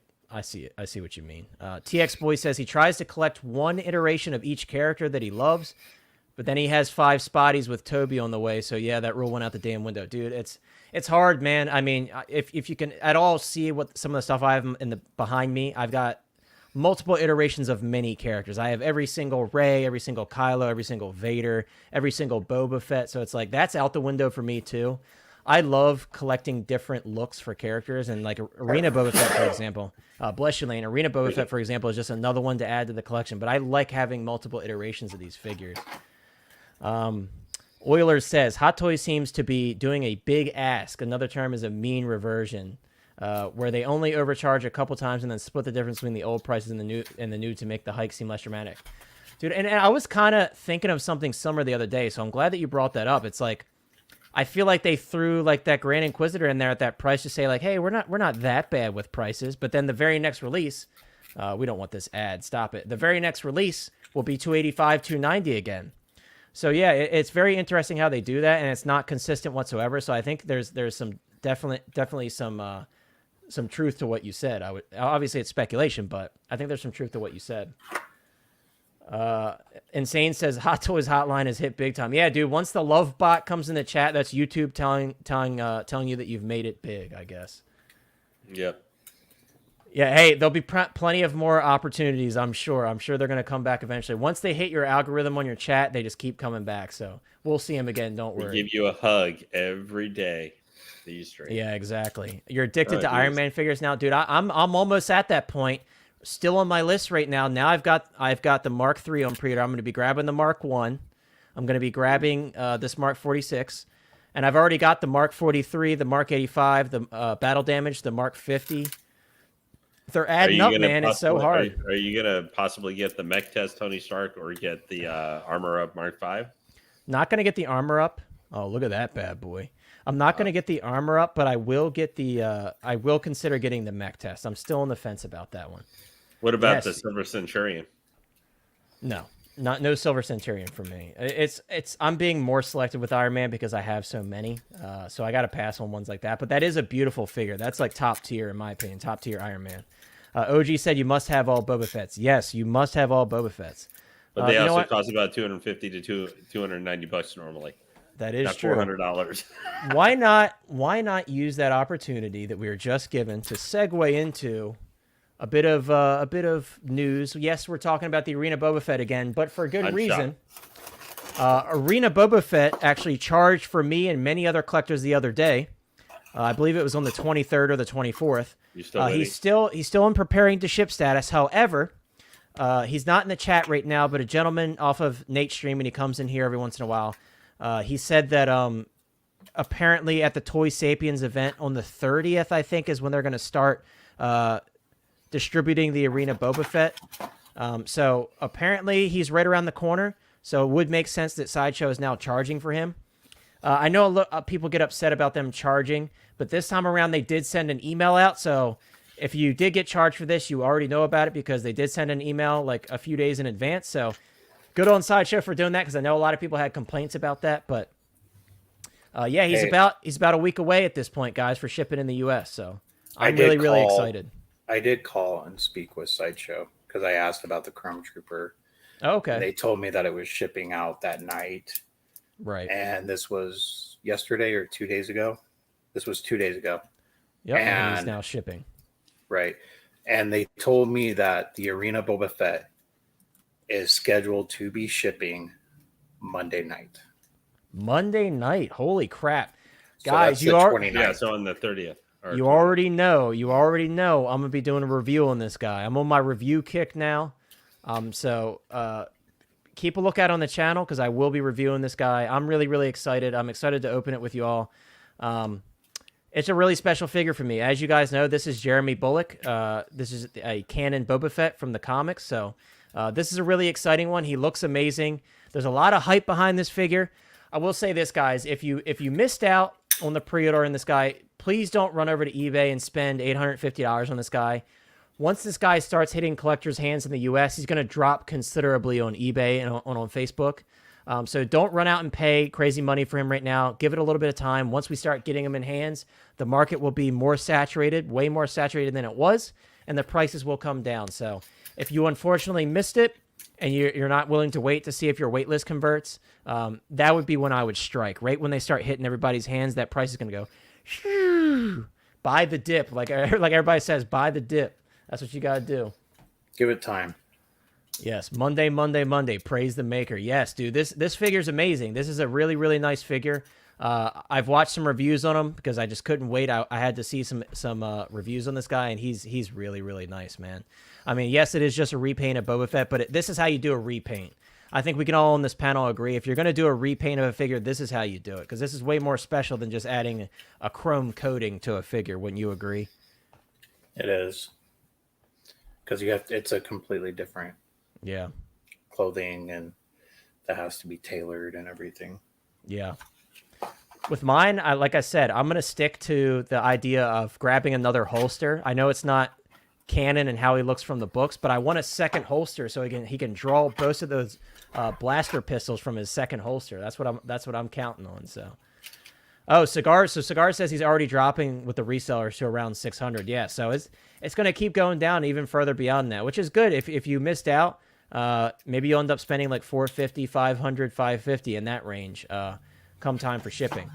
But also, as Sean was saying, this guy is shipping as well, and actually has already shipped, and that is the Chrome Trooper. The Chrome Clone Trooper. Sorry, I always get those mixed up. It's a tongue twister.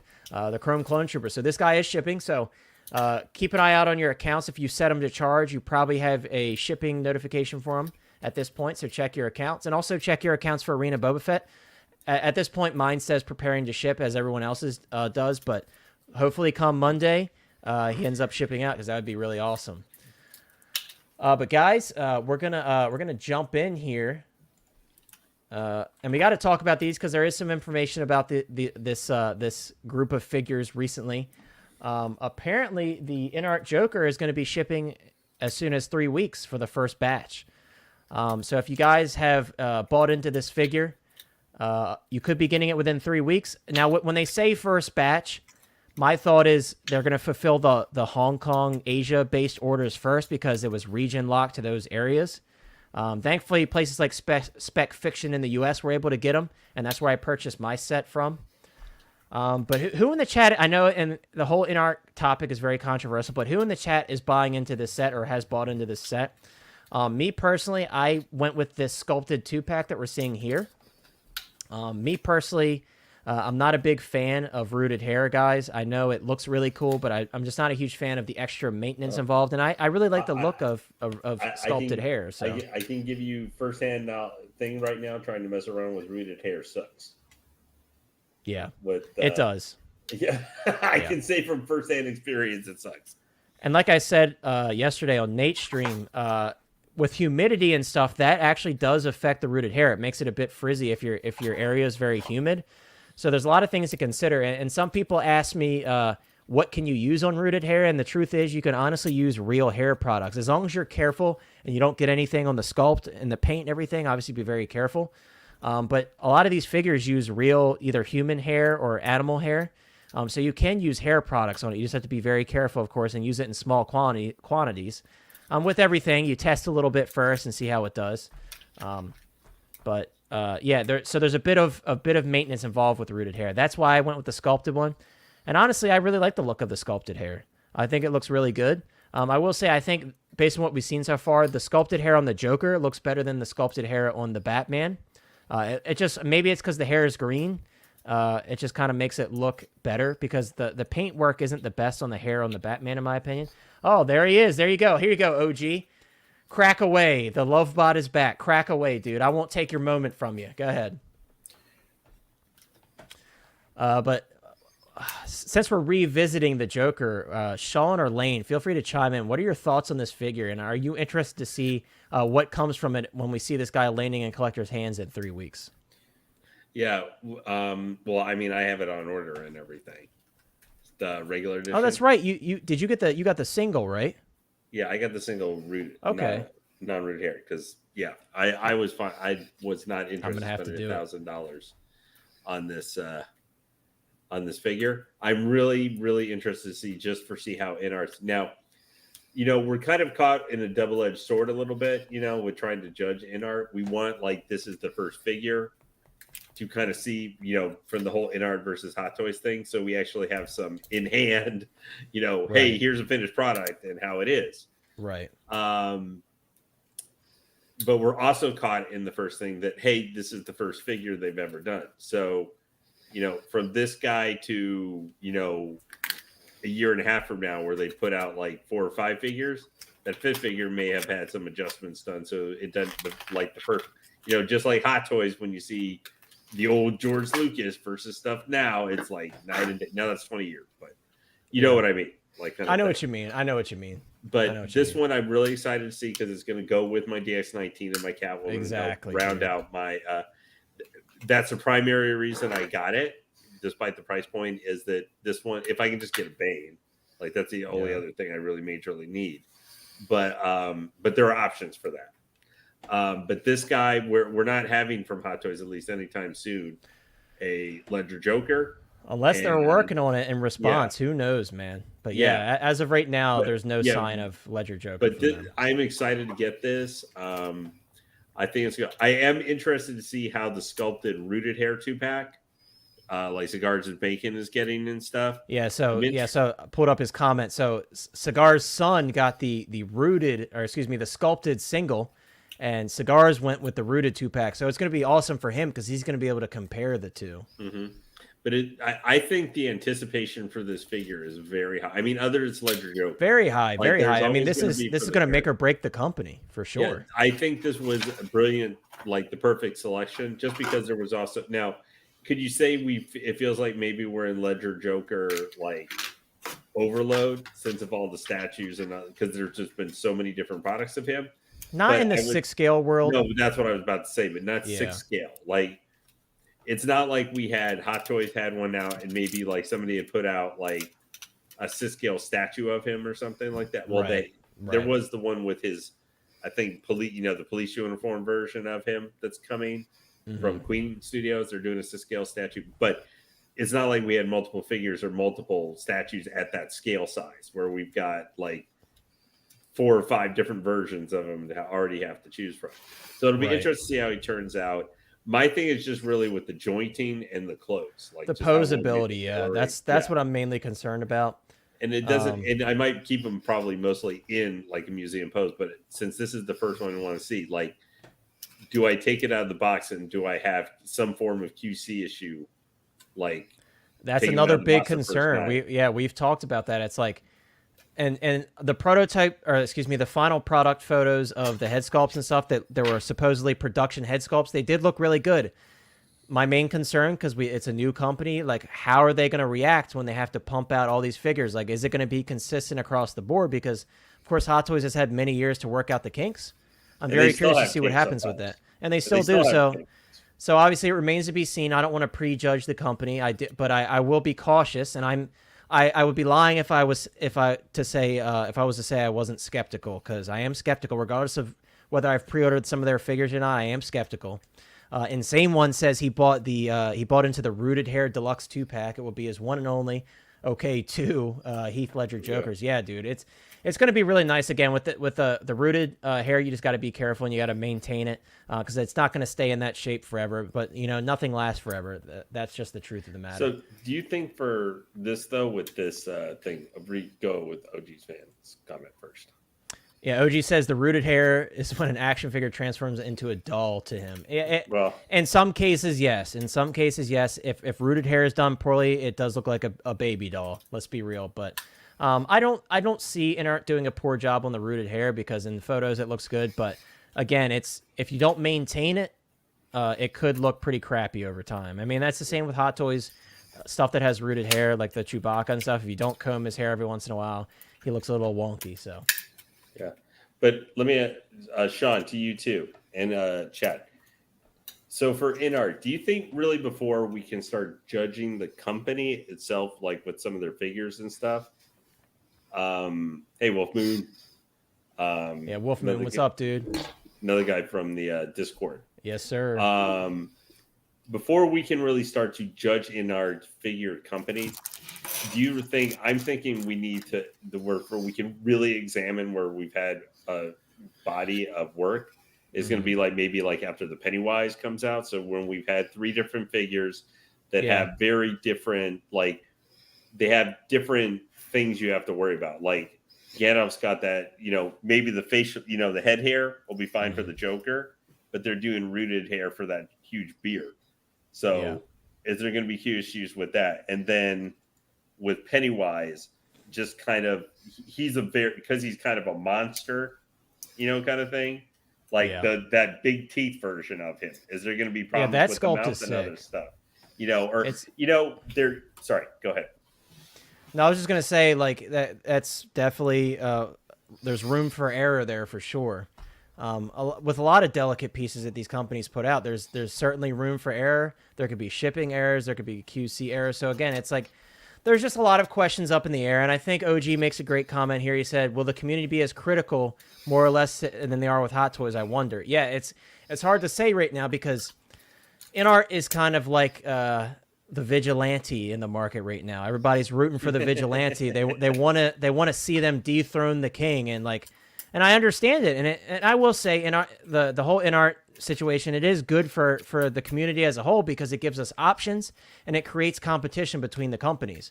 I'd be lying if I'd say that I didn't think Hot Toys stepped up their game in some areas after InArt became a thing. So, but definitely good point. If this Joker ends up having issues, I am curious to see how people react to that. Me personally, is coming too. Exactly. J&D is another player in the game, and J&D, I think their price point's going to be even higher. So we'll see what they have to offer. Queen needs to be in their first couple figures here, where this is, I think, can only work good for us as customers. I think Queen has to kind of be on point. Now, how much J&D is going to be, or they're just going to be much more niche, with their higher price point or whatever. But I think they need to also try where they don't have the luxury of Hot Toys when they were first kind of doing stuff. They may have to be like not just Joker, but like we were talking about, like their Gandalf is going to have to be probably without major QC issues. Pennywise, like maybe their first 5 to 10 releases all have to be like 8.5 out of 10 figures or something like that. Yeah. Other with price point going up too, because they have Hot Toys to compete with, and J&D may come out with by that time a couple figures too. Yeah. So going off of that, like Cigars and I were just talking about J&D the other day, or yesterday rather. He makes a good point. If they're doing silicone heads for their 6 scale figures, that means it's going to have hand punched hair. Because that's when they do hand punched hair, they use a silicone head because obviously you can't punch hair into hard plastic like they use on the InArt figures and the Hot Toys figures. So if J&D delivers on the quality, they could be, in terms of quality, they could be up there. Obviously, it all remains to be seen. They've said absolutely nothing recently about what's going on with their 6 scale stuff, so that could be a good or a bad thing. They got to make sure they try and get the 3rd scale statues out right now on time. Yeah. So I got it. So I will be doing an unboxing, TX. Sorry to just real quick, Sean. I will be doing unboxing when I get my InArt Jokers, and I will be completely honest. And I will say this: if I like the figures, I will be honest. If I think that they're higher quality than Hot Toys, I will be honest. And there's going to be a lot of different things that I have to consider. That's going to be a very tough review because I'm going to have to be very on point with everything that I look at. But I will be very honest about it. If I like it, I like it. If I don't, I will tell you guys right off the bat. So, but go ahead, Sean. All right. So, InArt, let me rephrase, not InArt. Queen Studios has already proven themselves as a company based off of their life-size bust and their statues. They've already done exceptionally well with them. Oops, sorry. Now they're just entering the 1/6 world. Right. And with the 1/6 world, I didn't know if you were going to try and lip sync me or not.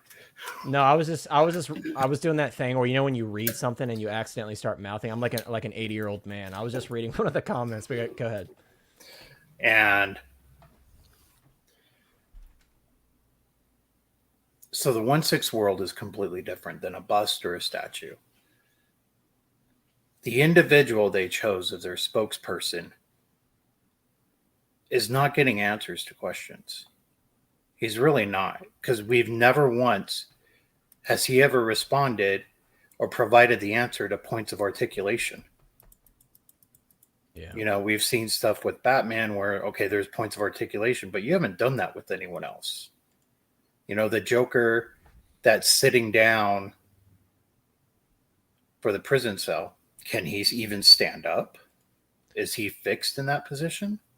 I mean, I would hope not. So he does look like he's standing in this photo, but it also it's could not be a whole the body. background is photoshopped out. We haven't even gotten final photos for him yet, so maybe we'll see. I mean, that would be a huge, that'd be a it's- huge cop out if he was stuck sitting in that pose. You know how many people? Oh, so there he is right there. Yeah, he's standing up. Okay. I was about to say that would be a huge cop out. I had to like look at the photos again because I wasn't sure. Yeah, but my point is though, a lot of people are getting turned off to it. Yeah. Because their spokesperson is not answering all the really hard questions. He won't provide how many points of articulation. After the third video of watching him and him not providing an answer to that question, which to me is the most important. I don't want to pay this type of money for a statue in 1/6 scale. Right. I want to actually have it and be able to do something with it. If it's a statue, that's great. I'm not going to pay this money for a 1/6 scale statue. Right. I wish they had somebody else as their spokesperson, because this individual alone is not a collector. He doesn't seem hyped about his own business. Like, you know, you get people that come on and they get excited. They're talking to you. They're like, they can't wait for it to come out. Mm-hmm. But this guy's not like that. Yeah. And people might want to make an excuse. Oh, maybe it's a language barrier thing. What language barrier? If you're excited for something, I don't care if you speak Arabic, Dutch, you know, English, Spanish, you know, whatever. You can see the excitement. You can see like the video game developers, like sometimes for their, you know, like, you know, when they're having a conference or something and they're talking about their game or something like that. You know, a lot of times you'll see them, they can be speaking Japanese or whatever, haven't used a translator, but they're hyped for telling you about, you know. Hey guys, maybe we can get John on here. I don't know if that's something you guys would be interested in because I know he's been on a lot of streams. I wouldn't be opposed to it. I'm not going to be rude to the guy because at the end of the day, he's probably saying what he can say. I'm sure he's being limited in some fashion. That's how every PR guy is. But if you guys are interested in it, again, Doc is having him on tonight, so I am interested to see what the guys on that panel ask him, because I know there are some legit guys and they're going to ask some good, honest questions. But yeah, he has, and I wanted to pull up Penn's comment because this is a very good point. Penn says they put up all those polls and people were all crowing about how great InArt was at listening to the people, but it looks like it was more of a validation instead of an actual communication. And it was. A lot of it in the beginning was telling us what we wanted to hear. It's like they came out of the gate saying like, oh, we're going to give you, oh, you want Terminator? Yeah, Terminator, yeah. You ever seen the Key and Peele episode where they're in the boardroom and it's about the gremlins when they're doing Gremlins 2, and he's like, oh, a spooky gremlin? Sure, yeah, it's like that type of thing. It's like, oh, you want it? We got it. It was that type of thing.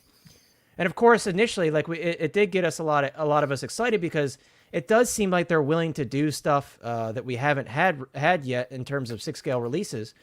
So I hope after these initial releases of them kind of releasing stuff that's already been touched, we start to see some of those figures that they've mentioned, like Harry Potter, some more Matrix figures, because obviously Hot Toys has only done 2.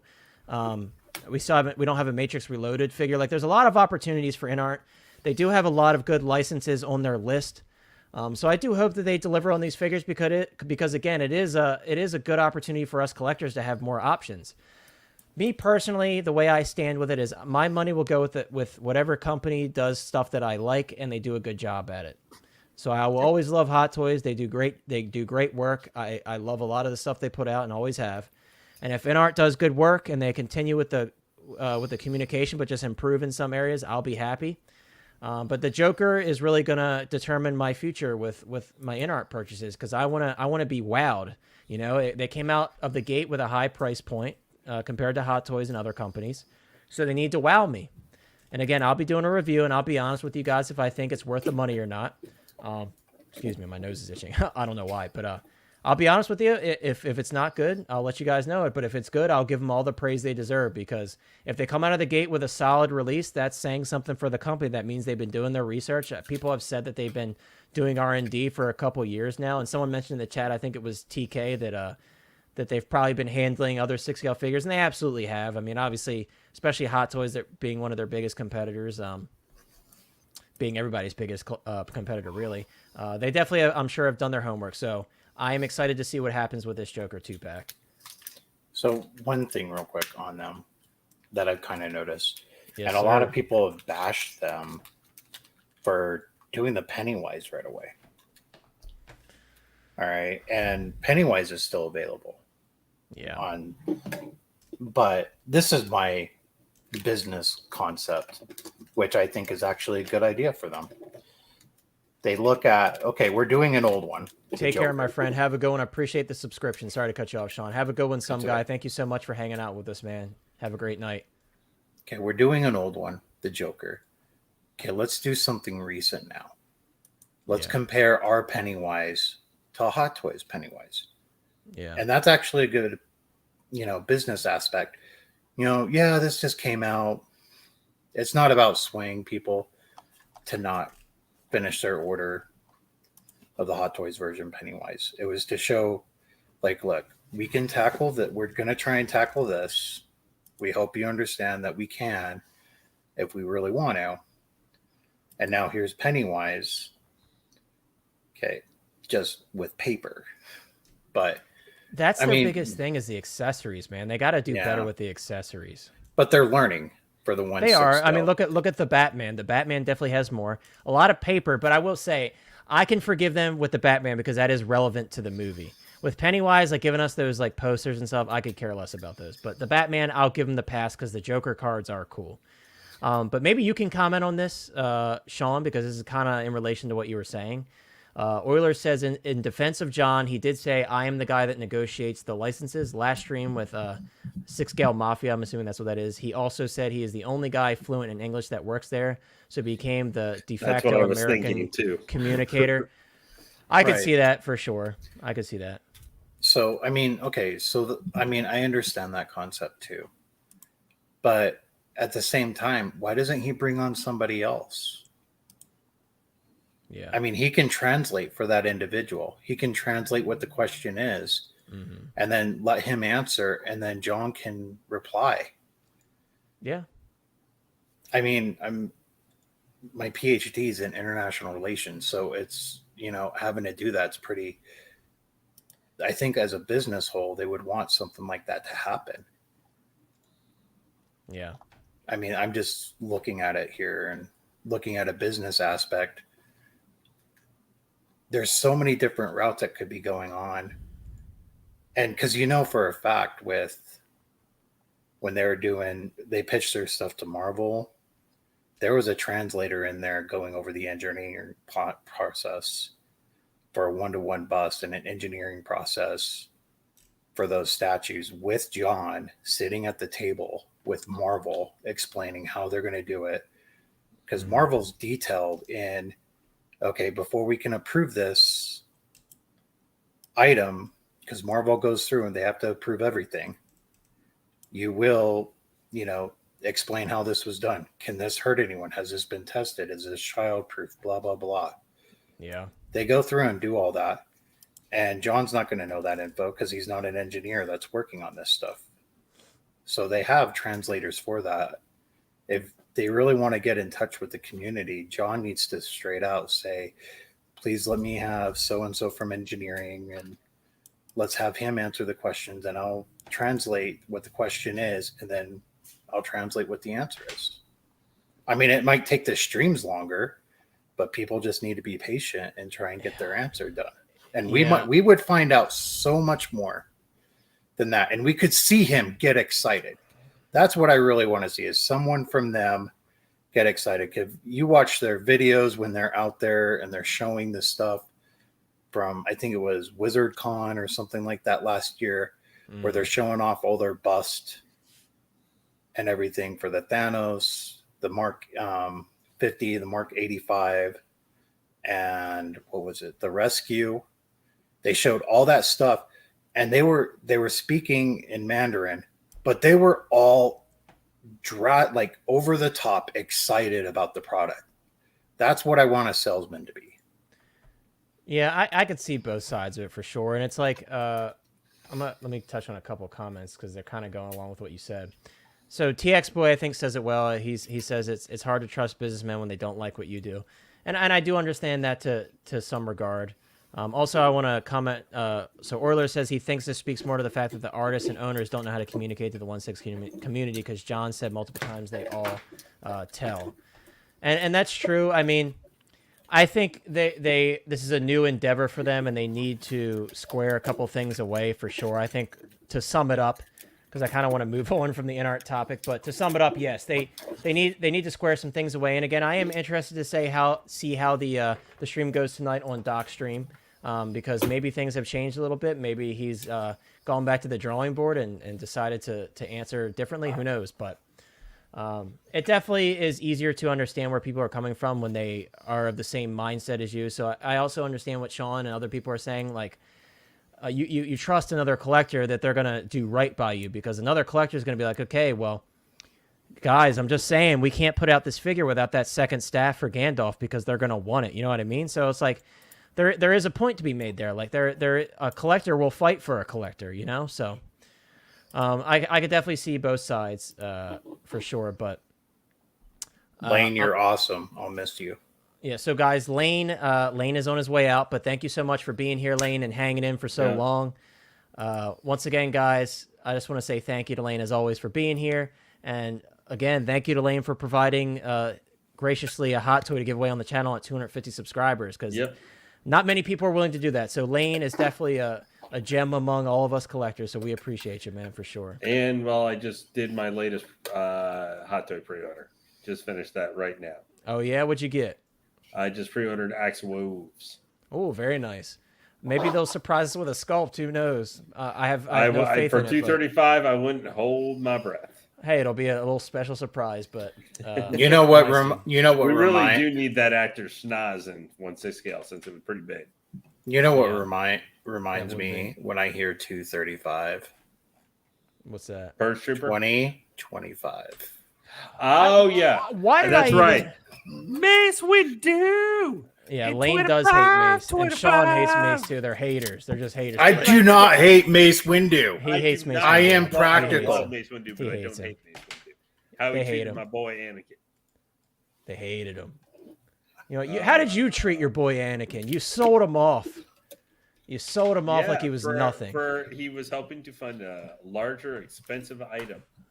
That was snapped in half. And I would remind you that Anakin is kind of just busy, nice, and hanging out on top there on his magical staff ride. Us true Anakin fans, we have all the Anakins because we don't betray Anakin. Us true Anakin fans. Okay. I'll remember that, you know. It was just a prank, Lane. It was just a prank. So what you're saying is I need to Lane is a separatist. What it says, hail Doku forever. You're having it making it is that I have to go talk to your boy Tony because you're cheating on him with Annie. Gotcha. Ooh. Oh, now I guess is this the Asmus? So yeah, they actually, dude, Asmus is based on photos. Asmus seems to be stepping it up because they know what pressure is on them, especially with InArt making. But look at this Nazgul, man. Yeah, that looks good, and they just put these photos out an hour ago. I'm just gonna say, TK, I really hope they don't put that Grievous on Sideshow Seconds, or someone's gonna be really mad when he get it in the mail with that broken leg. Yeah, they're only gonna get half of them. Guys, take care, man. Have a good one, Lane. Thank you so much for being here. Bye, Lane. Guys, before we do the Hot Toys Hotline unboxing extravaganza, before we end off the stream here, I wanted to show you guys something that I thought was really cool, and I kind of wanted to spotlight it real quick. Asmus did some original zombie figures, and I think they're really, really cool, and the detail is pretty incredible. So this Resident Evil Leon figure that I'm about to show off, and the Claire Redfield that will be shipping eventually, I'm buying these. There's 2 of these zombies that they did, 2 original characters. I'm going to be buying these guys. Look at the guts and everything, man. Not only that, he has like a removable forearm and hand where you can see the nub. That's pretty gruesome. But they look really good, and they've done 2 of them. So I just kind of wanted to show this to you guys. If you guys have seen the movie 13 Ghosts, this reminds me of the Juggernaut from the 13 Ghosts. And I was glad to see someone else commented that on one of the photos. But these are just really cool to me, guys. So I wanted to show you that before we segue into the unboxing here. But it's time. It's time for the well-earned unboxing of the Leon S. Kennedy from Damn Toys. Guys, I have already unboxed this once, but again, this was a replacement figure because my original, the head just basically fell off. So this is a kind of re-unboxing. I've already seen it, and I've done a review on it. I just haven't posted it yet. This won't be a full review. You'll have to stay for the... you'll have to tune into the video for that. But this will just be like, hey, I'm showing this off. Because, guys, Damn Toys, I was very impressed by this company. I don't own any other figures from this company. This was my first one, and I was truly blown away. Let me show you the box art real quick before I fully open them up. Really, really cool box. You can see, like, Raccoon City in the background. Really, really nice. I think it has a magnetic flap here. Yeah, it does. So when we open her up, there's our boy Leon. And that's, bro, that's just the top layer. That is just the top layer. There is a lot in this box. And you're going to see here in a second, you're going to be overloaded with... you're going to have sensory overload for the amount of accessories that come with them. Well, that opens right up. That's not like a Hot Toys box. I'm pretty impressed by that. So he just pulls out just like any other like Marvel Hot Toy box. If I can get him out. Alright. I'm going to drop that on the floor. I'll show you the most boring thing. We'll get that out of the way. He does come with a Raccoon City backdrop. Mine's a little worse for wear. But this is a Raccoon City backdrop, so I think that's pretty cool. I don't ever use these. At least I should say I don't use these very often. But cool that they include it. If you had more room, would you use the backdrops? Probably not, because it kind of throws off the look, in my opinion. When it's like all these different backdrops in your display, it just kind of throws off the look. Yeah, I agree with you. Yeah, I wouldn't use them. There's been some I wanted to, but like the one I've strongly always considered was the Armorer's backdrop. Yeah. Yeah, that's actually the only one I do use. So we do have a display base, guys. This is one of the more plain display bases that I've seen. And forgive me, it's going to take me a second because they literally put tape on actually everything in this box. But it has a very basic display base. It says Leon S. Kennedy. Kind of reminds you of the old Hot Toys bases, doesn't it? That's what it reminds me of. Holy crap, you're about to see the mother load here. Look at this. Oh! We lost a 1911, guys. Look at this. Holy crap. That's a lot of guns. That is. And I'm going to... You guys probably want to see the guns, right? Because guns are cool. Reciprocating slide, just like Hot Toys. If you'll focus, yeah. I wish they had a little bit more weathering on it, but still really cool nonetheless. Again, this isn't a review, and the magazines do remove. And they've got some nice little bullets in there. So, really, really cool. Yeah, I do need to get an armory case for these guys. I do. As my accessories are flying all over the place. Guys, this is like one of the coolest accessories with this. Look at that. That is what I'm talking about, boy. Look at that. Look at the detail, man. And this is real. This is like cardboard. This is real, like, real nice, man. Steel Boy, if you've played Resident Evil. How many Resident Evil fans do we have in the chat? Really, really cool accessories that come with this guy. This is like one of the more loaded releases, and this guy is constantly going on sale on Sideshow. So now's a good time to get him. We got some 45 ACP here. If I can get it to focus. How much was this? $285, I want to say. But again, he's on sale. Look at this, man. I pointed this out in my review, and again, you'll see it. But look, there's even a price sticker on the back there. Like, that is attention to detail right there. My camera's trying to focus. There we go. Let me pull out my my wabbit hunting shotgun for you guys. Look at this bad boy. Look at that sucker. Look at that sucker. And yes, it does reciprocate. Unfortunately, there's no shells present inside the chamber. But definitely really, really cool. This is a big shotgun, man. You can see. It's big. Go ahead. Throw it in. I know you're going to say it. Is it a Mossberg? It doesn't say the model on it, but it is reminiscent of a Mossberg. It was already off in the box, but this is the best gun in my opinion. This kind of two-tone MP5. Reciprocating stock. Unfortunately, you can't do the MP5 slap. The charging handle doesn't move. The scope does come off, which is cool. And you can also remove the scope from the rail. The guns are really cool, guys. I love 6-scale firearms. Like John Wick, for example. Amazing, amazing firearms that come with John Wick. But, dude, damn toys, I don't know, man. They impress me. Like I said, the details are really nice. I prefer this shotgun. This is the little shorty boy. Again, reciprocating charging handle on this guy. Really, really cool. And I like that a lot of them have the attached sling. That's really cool. Let me pull this out. This really cool gun belt. It's got like the little Safari Land type holster. Really, really cool gun belt. There is some assembly required with this guy. Those of you that are getting the InArt Joker, these might look familiar, except these aren't die cast. These are just plastic, but they do have a little metal chain on them, which is cool. What else we got here? We got a holder, if I can get it out. There we go. We got a holder for the handcuffs that goes on his belt. Very basic, but it does its job. I'm trying to get the granddaddy weapon out here.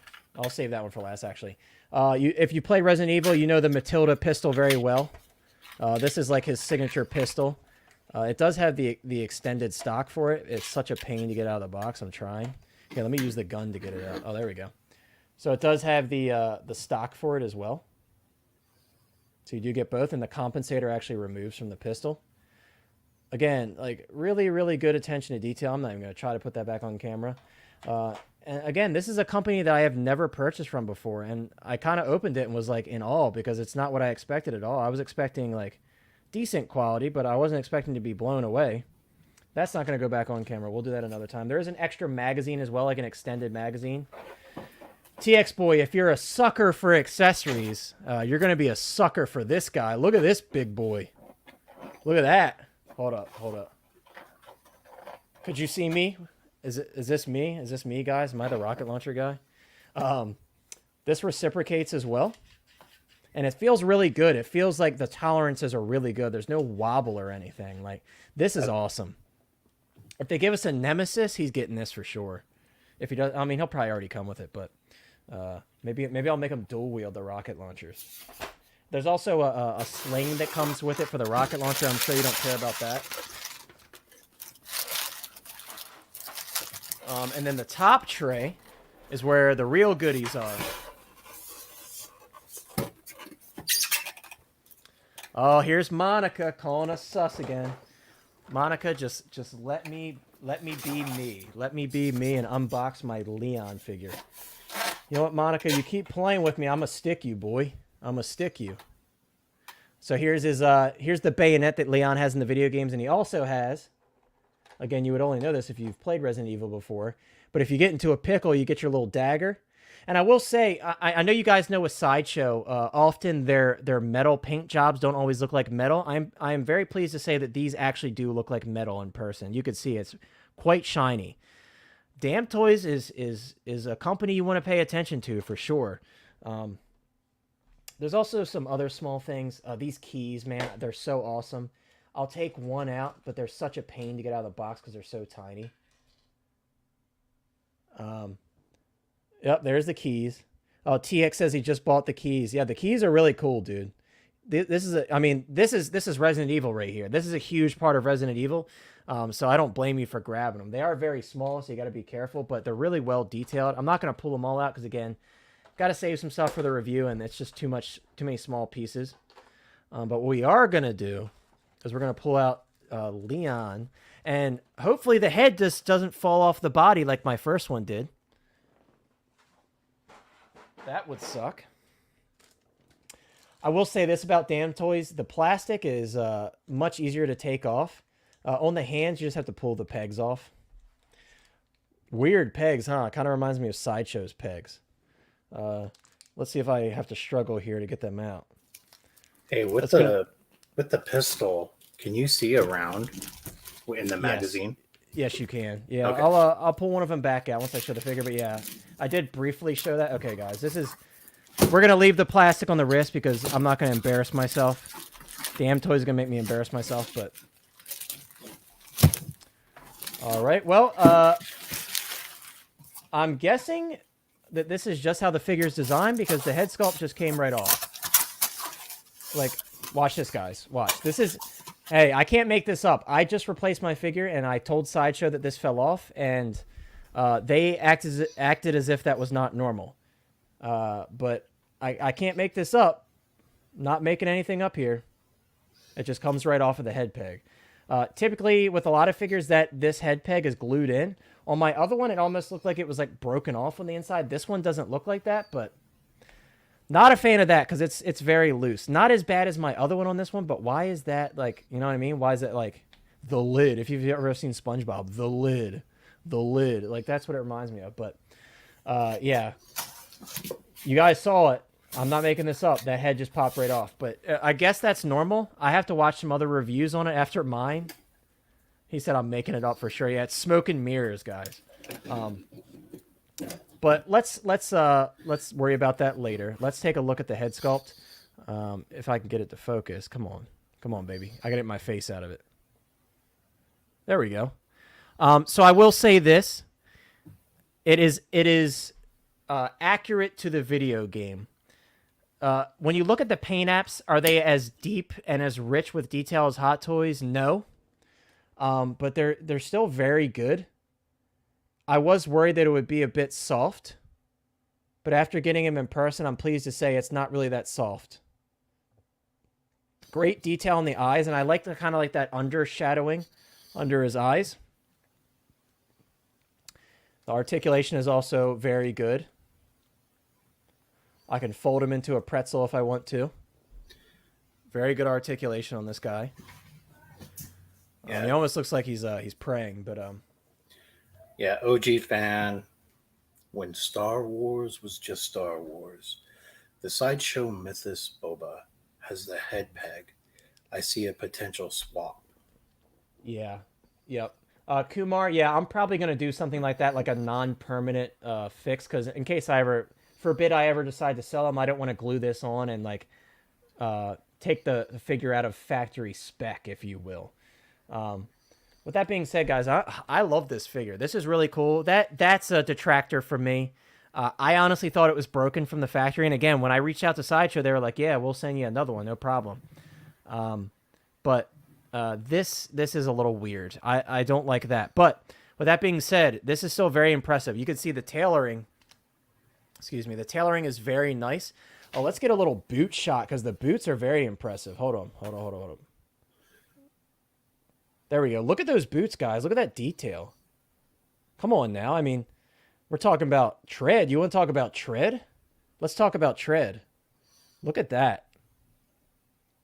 We've got a contender here, guys. We got a contender for one of my my more favorite releases of this year. I'm a big Resident Evil fan, so to have a Leon S. Kennedy in 6-scale format done well, very cool. Damn Toys did actually release another pre-order. A couple other pre-orders. So you have, this is the Resident Evil 2 remake Leon, technically. They do have a classic Leon from the original version of the game. There's a classic Claire, and then there's a Resident Evil 2 remake Claire as well. I'm hoping they do Mr. X. That's like my dream Resident Evil figure is a well-done Mr. X. There is a third party, but it was very weird. Like the back of the head popped off to put the batteries in, and it just kind of added this weird seam line.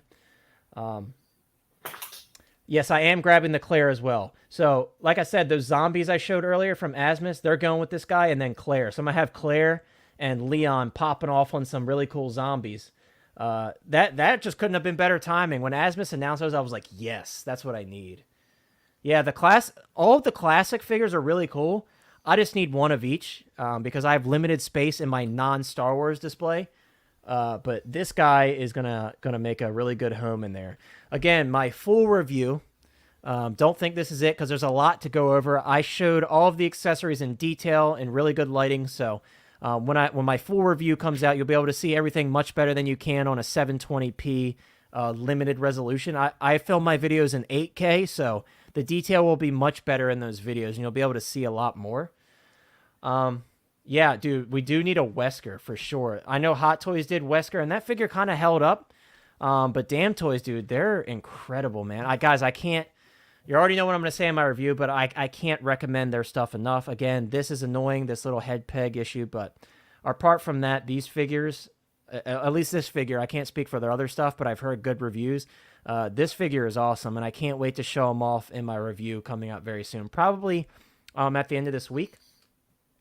I'm going to bring Sean back up, and we're going to have a brief little conversation here before we close it out. I wanted to ask you guys, who's going to see Rogue One tomorrow? Show of hands. Who's going to see Rogue One tomorrow? Me personally, I'll be seeing it at 7 o'clock. I'm really, really excited. As you guys, a lot of you guys know, I love Star Wars. So when I saw that Rogue One, one of my favorite Star Wars movies, was re-releasing in theaters, of course, I jumped on the first opportunity to buy tickets when they went up. So I'm really excited to see Rogue One. Wolfboy says Claire's next. Yeah, do we need a Nemesis too? Nemesis as well, for sure.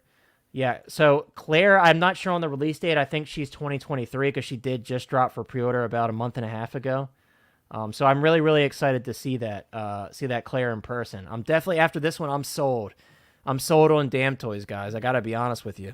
Again, watch my full review because you'll be able to see everything in much better detail in 8K, but oh, the love bot decided to drop on through at the end here.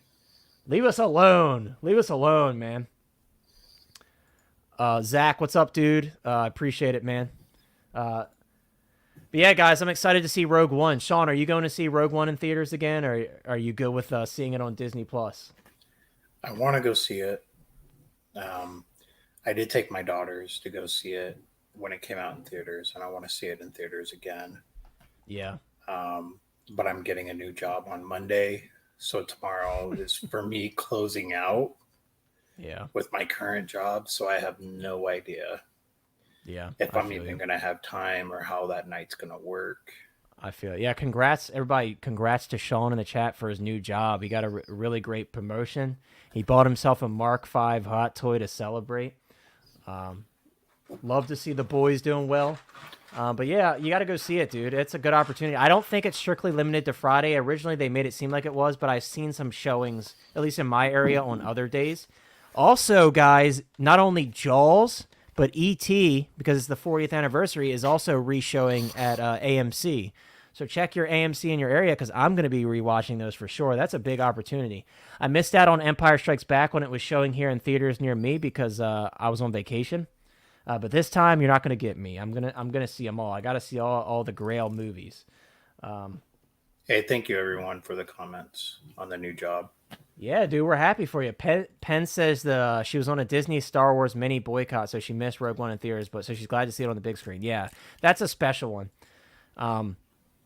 You know what I would like to see on the big screen?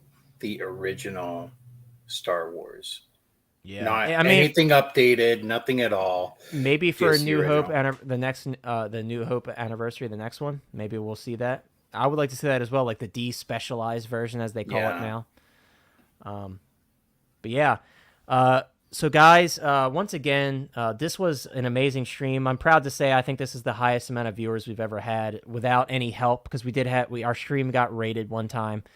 So I can't stress enough how much we appreciate you guys coming out and spending your time with us. I know there's many other places you could have been tonight, but thank you for spending your Thursday night with us. I hope you guys had fun. I hope you enjoyed engaging in conversation. I know some of it was a bit controversial, but as always, you guys are always so impressive to me and how respectful you are in the chats.